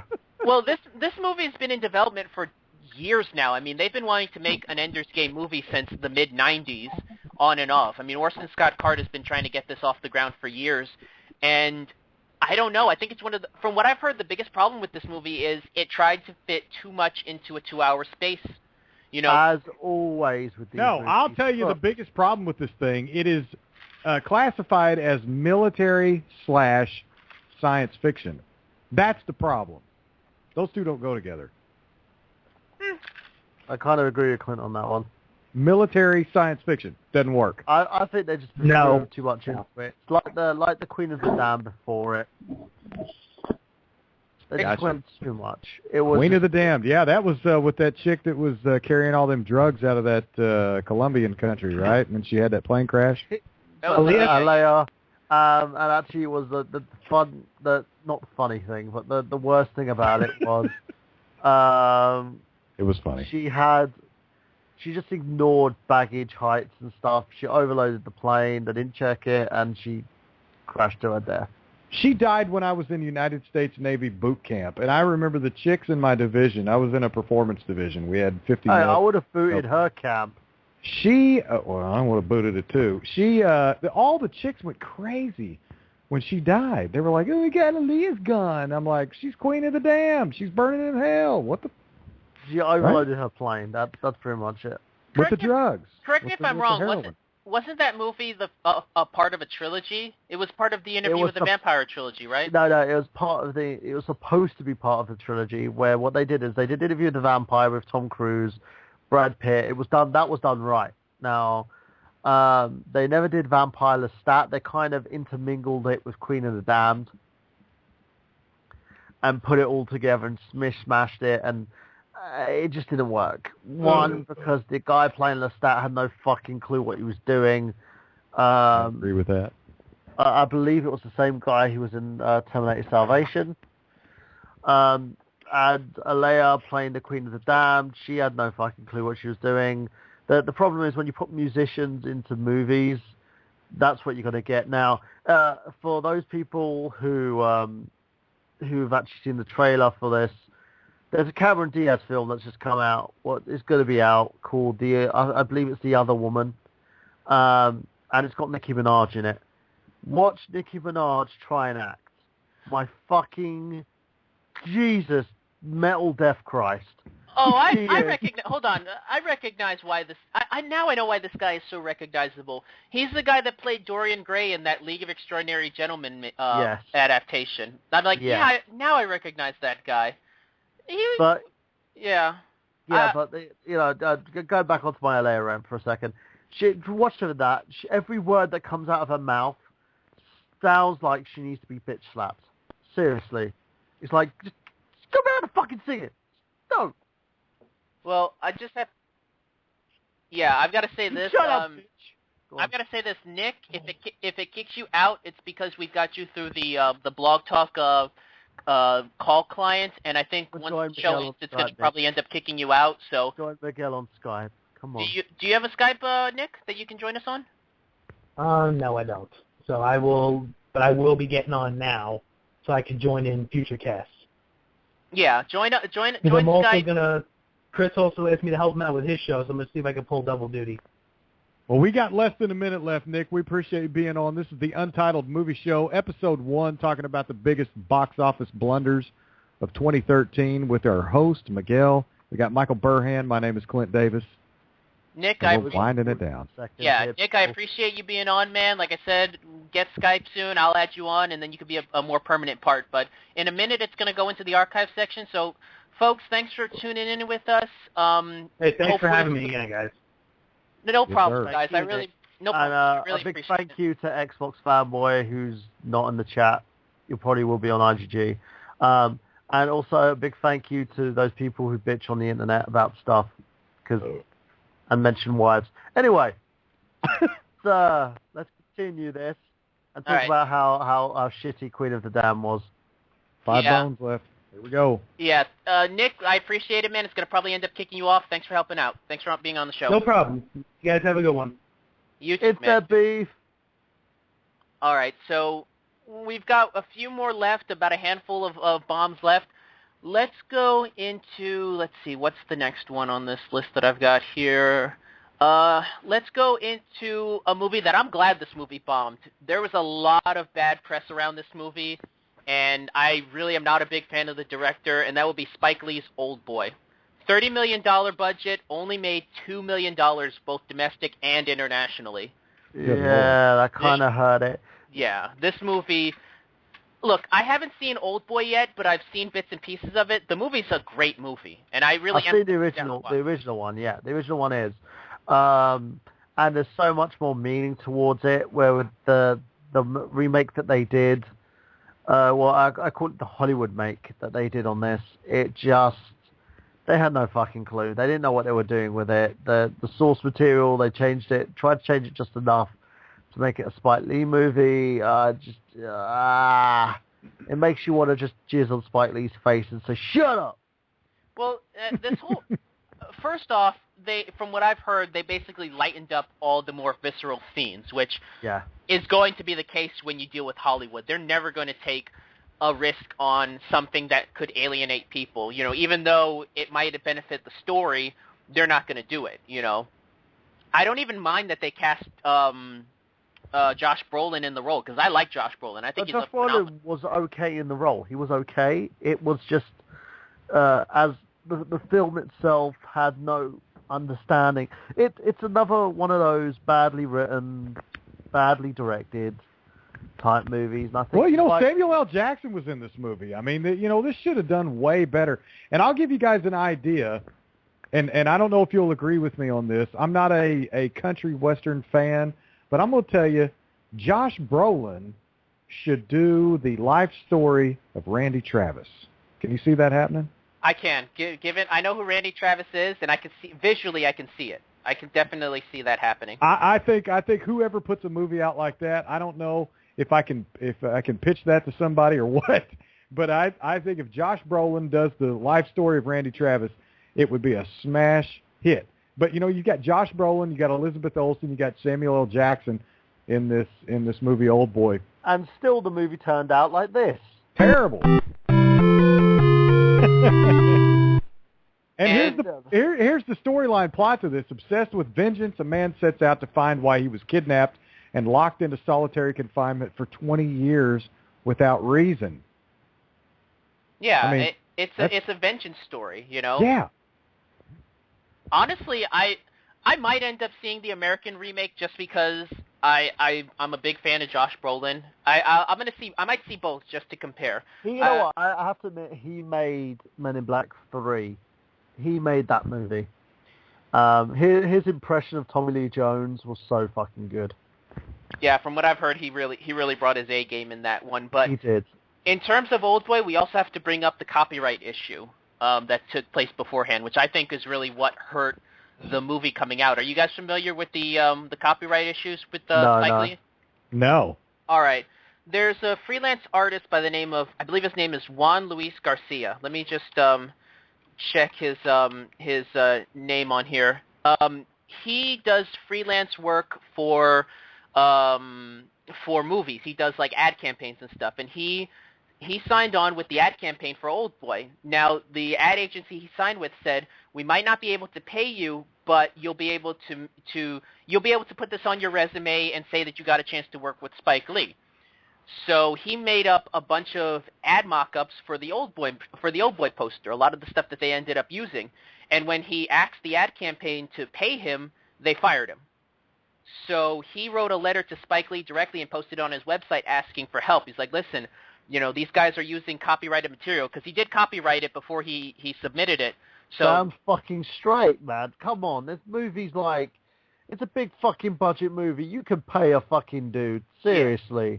He copywrote his material, and then when he submitted it, they fired him because he wanted money for it, and used it anyway. So he went to Spike Lee. He wrote a letter to him and said, "Look, your this ad company that's working with you, even though you might not be directly involved with them, they're using material that isn't theirs, and I was wondering if you could help me out." And Spike Lee basically blew the guy off and said, "Listen, I don't know who this guy is. I don't know who this company is. If you got beef with them, that's your vibe, man. That's your thing, And he And this is the dude who used to say, "Fight the power," fucking dipshit. Oh, it gets better, Burhan. It gets better because, as it turned out, the company that the ad campaign is a subsidiary of Spike Lee Corporation. Oh, for fuck's So sake! he technically did have maybe not direct control, but he could have said no. He could have done something about this whole fiasco. And it gets even better. He's actually using Garcia's original mock-ups as incentive on his upcoming Kickstarter project. You know how when you donate, when you donate for Kickstarter, they give you little incentives depending on how much you donate. He's offering the mock-ups that Garcia made as incentive for his Kickstarter campaign. So not only could he have done something about it, he's willingly using stolen artwork. And by the way, Juan Luis Garcia is not just some low-level art guy. He's done ad work for The Great Gatsby. He's the one that actually did that really iconic Django Unchained poster, the one with the red background and the white chains. That was his. So he's not just some know-nothing. He's worked on other movies. Well, he did a poster. That's it. He did a lot of the ad. He did a lot of the ad work, like a lot of the theater posters, theatrical stuff. But who pays attention to that kind of stuff? It's what sells the movie. It's the poster you see in the theaters. TV commercials. That's what does it for me. I don't see any posters anywhere. I don't even go to movie theaters. It's still it's still work that needs to be paid for, and I'll say this happens a lot more than it should in the freelance artwork. I've got a lot of friends who have been in this situation before, but it's not just freelance artwork as well. It's to actors. I've seen film companies with very big budgets try and fucking wrangle their way out of paying actors for roles that they're not, that they should have been paid for. They had every right to be paid for. You've got money in your fucking back pocket. Don't tell me that you can't pay people. And Spike Lee, you should have fucking known better. Seriously, douchebag. Yeah, I don't know if he's taken him to court yet, but this is going to get settled, and I think a lot of the negative feedback against this may have hurt them. Plus he released this on Thanksgiving Day, which I don't understand why people do that. I mean, I don't know anybody who goes out on Thanksgiving or Christmas, and we'll talk about that with this final one we're coming up, but why would you release a movie on Thanksgiving Day or Christmas Day? Those are usually days where people really don't go out, you know. I don't know anybody that does go out, except for me, but that's because I have to work those days. I never do, man. That's like, you know, being a single dad, that's like one of the only days I get, you know, with my kids, you know, and I don't go out and watch movies on Christmas Day. That's crazy. That really pissed me off, man. Spike Lee should have known fucking better. Well, this is the same guy whose ego is so big. Burhan, do you remember a couple years ago when he sued the Nashville network because they were gonna launch Spike TV? They were changing their name from the TNN to Spike TV. And yep. he forced them to delay their launch because he argued in court that they were using his name, the name Spike, as a means of promoting this show, even though it had nothing to do with the network. His name had nothing to do with it, and he tried to sue them for using his copyrighted name illegally. Well, you know, that was when the WWE was with TNN. They were on TNN every Monday night, and then suddenly they went to Spike TV, and then that's when Spike Lee was just trying to cry foul over all that stuff. It was ridiculous. I agree. Yeah, that's why when Spike TV first launched, it launched as just a late night block. It was that late night cartoon block. They weren't allowed to actually call the network Spike TV yet until they, you know, settled out of court with Spike Lee. But right. I mean, this is the kind of ego we're dealing with. So I'm glad this movie failed. I think it's unfortunate because I think more people should watch Old Boy, but go out and watch the real movie, folks. Don't bother with this version. I might not even bother with it. So, you know. As far as I'm concerned, in terms of Spike Lee, dude, seriously, you know what? You're a freaking hack. Yeah. He should just stick to doing blaxploitation movies where black people get done wrong by the white man.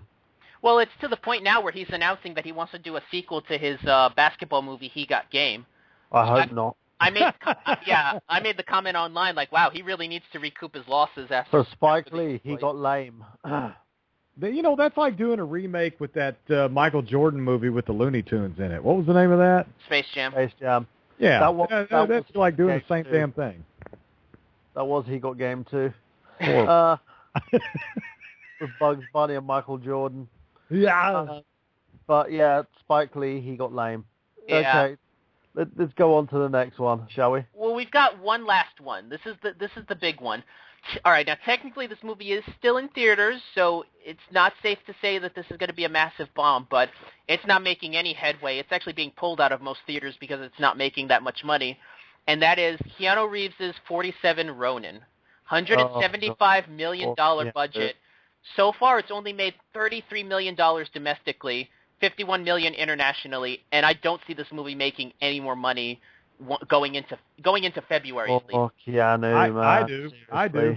I totally do. I see nothing but absolute good reviews from people, especially in this area of the country.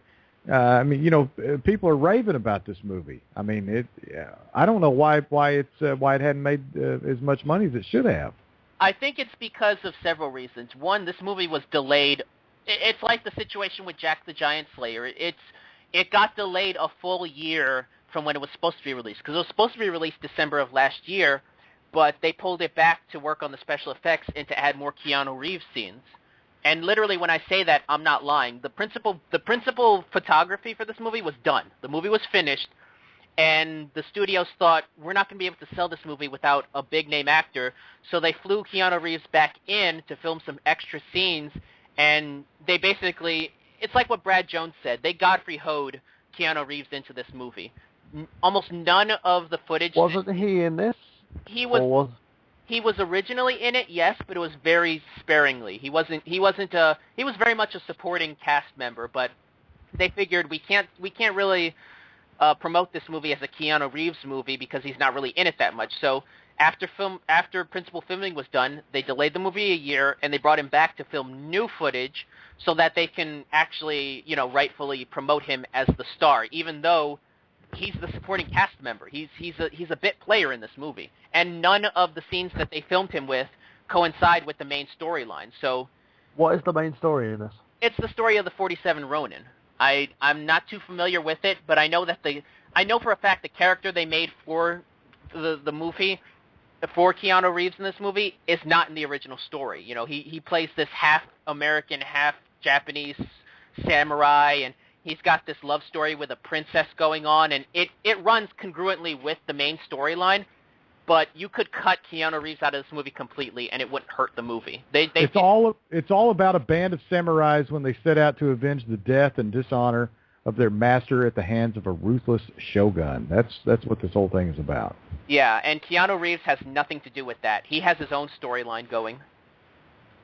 And I think that was a big issue. I mean, they spent a ton of money more to get Keanu Reeves back into it, and it hasn't really done anything for the marketing on this. I mean, yeah, Keanu's face is all over all the posters and the TV spots, but no one cares, and clearly nobody cares because I don't think it's going to make its money back. I think give it a few more weeks, it's going to be pulled out. This Universal has already said they're ready to write this thing off to about $100 million in losses. Good Lord. That's going to really hurt Keanu Reeves, though. I feel really bad for the guy. I don't think it will. I think he's got a good enough resume that it's not going to affect him. You know, I think it's going to affect the people who are writing these movies. Think about it this way, right? From the day the Earth stood still to this. From the day the Earth stood still, he didn't do anything until 47 Ronin. Well, let me see. I'm about to bring up Keanu Reeves' filmography. Let's see. 47 Ronin. In terms of big budget movies, yeah, this is it. Because his next few movies were a bunch of producer roles and little indie projects. Yeah. Day the Earth Stood Still was his last big budget movie, and I haven't heard much good about that. I still think I walked out of that with my brother. We sat there and we walked out of that movie, and he looked at me, I looked at him, and he went, "So, yeah." Well, you know, you look at movies right underneath that. I mean, you got Street Kings, you've got Constantine. What else does he have? Was a good film. Wasn't amazing. Was a good film. He's got The Matrix Revolutions, Enter the Matrix Reloaded. Of course, we probably could have done without the Animatrix, but you know, there's just he's got a huge list of stuff that I think will save him from this movie being a bust. That's just my personal opinion. Yeah, I think he's so detached from this movie that it won't hurt his drawing power. I think they're just going to be like, all right, that was just a weird role for him. We can kind of write that off. And he's got two other movies in pre-production right now, John Wick and Passengers. So we'll see how those go. But yeah, if they don't do it, he's done. I've got a funny feeling he's done after that. Well, I'm worried about Passengers. It's supposed to come out next year, 2015. And here's the storyline plot: a spacecraft, that's where I'm out on this, is transporting thousands of people to a distant colony planet that has a malfunction in one of its sleep chambers. As a result, a single passenger is awakened 90 years before anyone else. Faced with the prospect of growing old and dying alone, he eventually decides to wake up a second passenger. I mean, how stupid does that sound? Honestly, No, be real. Be real. It reminds me of Oblivion in a way where this is going to be one of those movies that's going to be dependent on the chemistry of two actors. And I think Keanu Reeves is a great action lead. I don't think he's that great of an actor, a method actor, and I think this is going to be. It's got to be with a story like this. You really got to have a guy that can really carry a movie on his own. And I don't see that from an acting perspective as something Keanu can do. I think he's a great action lead. I just don't see him as an actor lead. Well, now you look at John Wick, that's supposed to come out this year, and the plot behind this is a former hitman is pursued by an old friend who was contracted to kill him. I'm into that kind of movie. I'm out on the spaceships. I'm out of sleeping people and waking people up 90 years before they're supposed to be woken up. I'm into this, though. John Wick sounds like a damn good movie. It's an action thriller, and it's I don't know what month it's set to be released. There's dates here. Don't have an actual month and day. No, I don't think there's been an actual day, but it's got a pretty decent cast. Willem Dafoe's in it, so that's got me right there. Yeah, I'm in on that. Do you know what movie I want to see? What's that? I want to see the sequel to Speed, called Speed Reading. Huh? The bus movie from the 90s. Now, long shot. You got 15 seconds to read this entire book. Oh, this whole place is gonna blow. You can't read below 15 minutes per words per second. And then he basically says, and he reads it's fish, you idiot, and the place explodes. I really think that should happen. It's hilarious. Keanu Reeves, I love you to pieces, my man, but seriously, fucking get something together and start working on some proper projects. Otherwise, we ain't going to see you again, and I'll be sad, because then you'll leave me with fine actors like Tom Cruise. Hey, he did really good in Oblivion. I am not a Tom Cruise fan, but I really liked him in Oblivion. That was a movie that he was able to carry on just him and one other actor, well, actress in this case. But I think he did. Mom. What?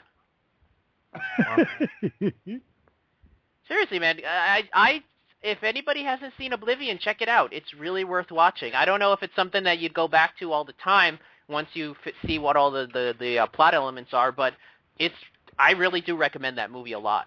I really do think Tom Cruise really knocked that out of the park. And yeah, I liked him in Minority Report, but that was a Spielberg movie, so that's take with it what you will. But yeah, that's pretty much it for bombs. We're gonna wrap things up. 2014. I mean, you got a lot of big movies coming out. You got stuff like Guardians of the Galaxy. Is Batman vs Superman slated for a 2014 release, or is it 2015? I think it's 2015. Are they really going at it? I mean, what's the deal with that? They basically decided to pile every single bloody DC character in this bloody movie, and it's just not working. I just don't get it. I don't understand why they would want to put something like this out. They just don't have any good. Who is this? Henry Cavill is playing Superman. You know what? I've said this, and I think we need to go on a huge long debate about this, Miguel, on the next episode, depending if you want to or not.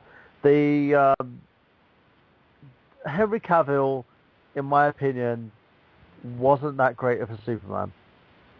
I agree. I was not enamored by his Superman, but we can do that. We can have next week. We'll do some movie news, and then we'll debate Superman. We'll debate Man of Steel then, because that honestly was probably the biggest disappointment for me of 2013 was Man of Steel. Because I agree. Me too.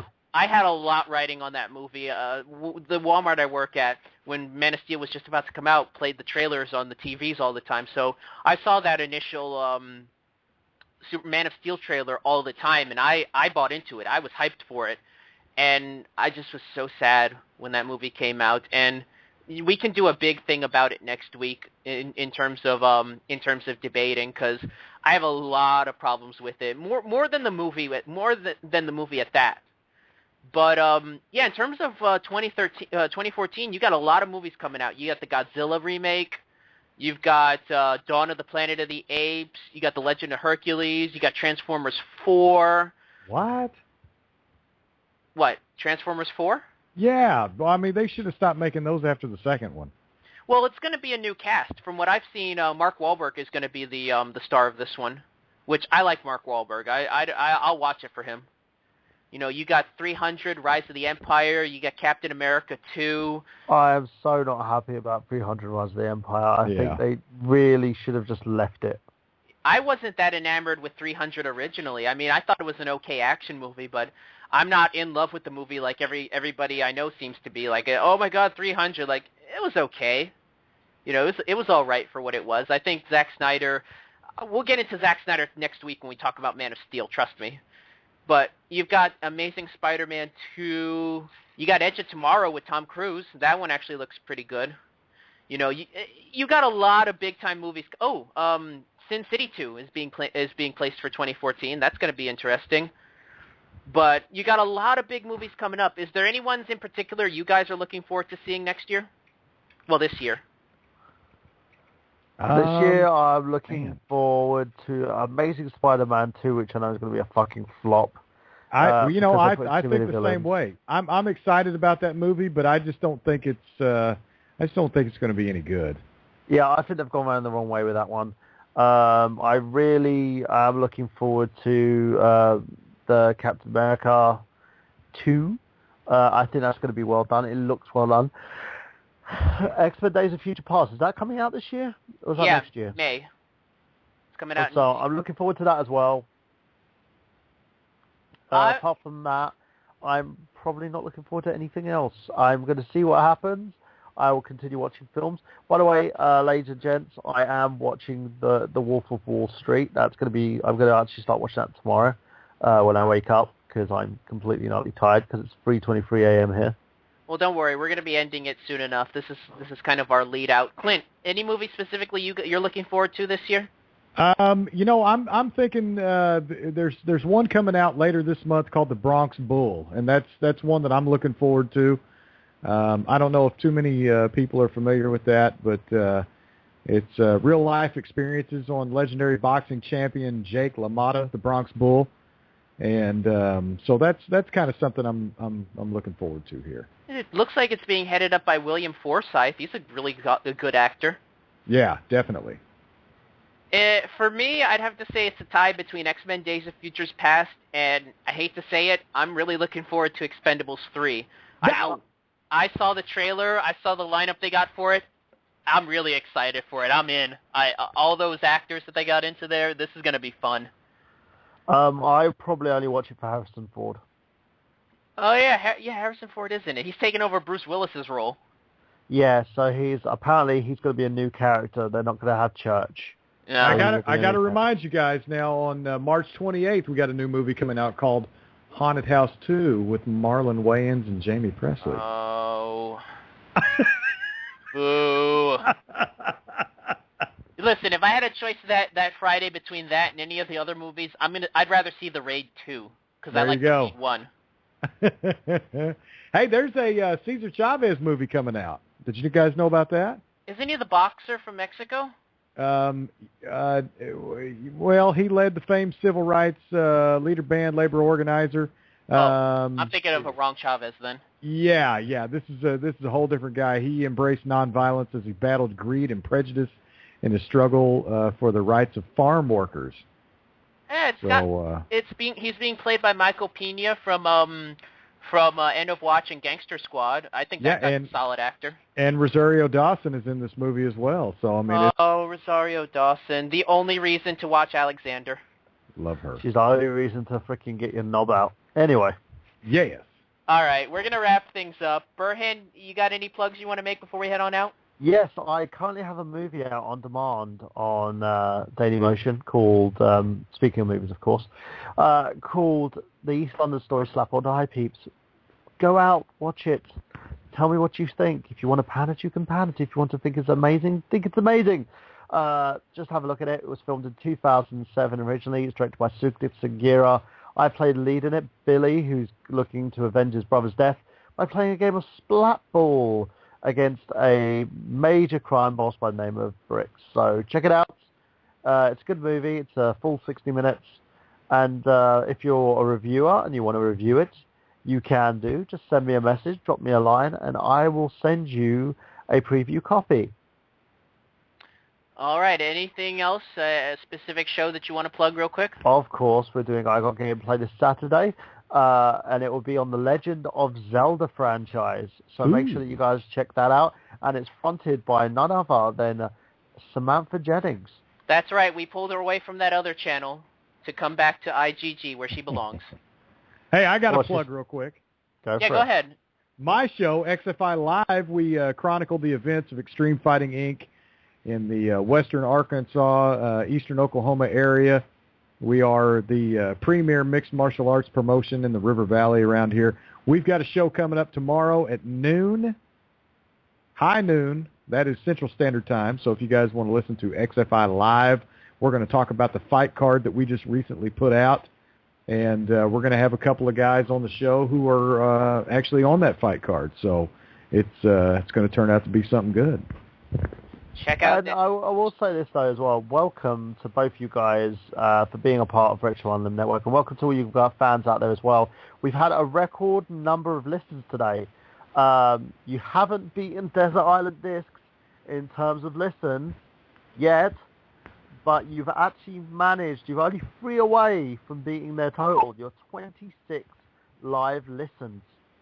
Oh, that So warms me well, Miguel. guys. Keep it up. Keep it up, guys. Yeah. That really does warm me well. And obviously, hopefully you can catch this show every Thursday night at 8 o'clock on the Retro Unlimited channel. I'm hoping to really keep this going. I really don't want to get pod faded, as they say. Don't make me replace you like I've done with Jeff Krupp.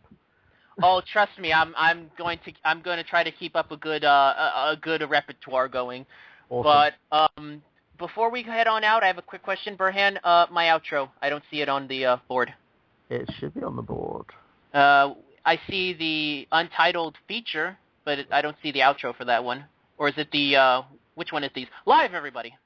Well, not live. We're not live, but we're trying to. Here it is.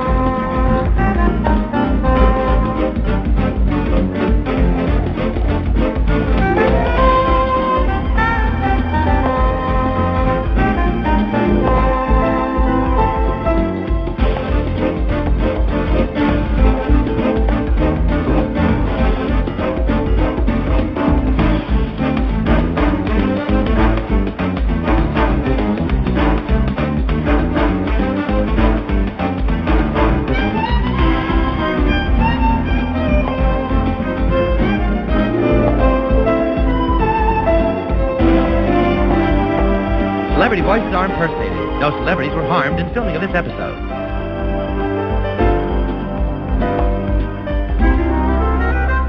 Excuse me, sir. The show's over. Get away, zit face. It stinks.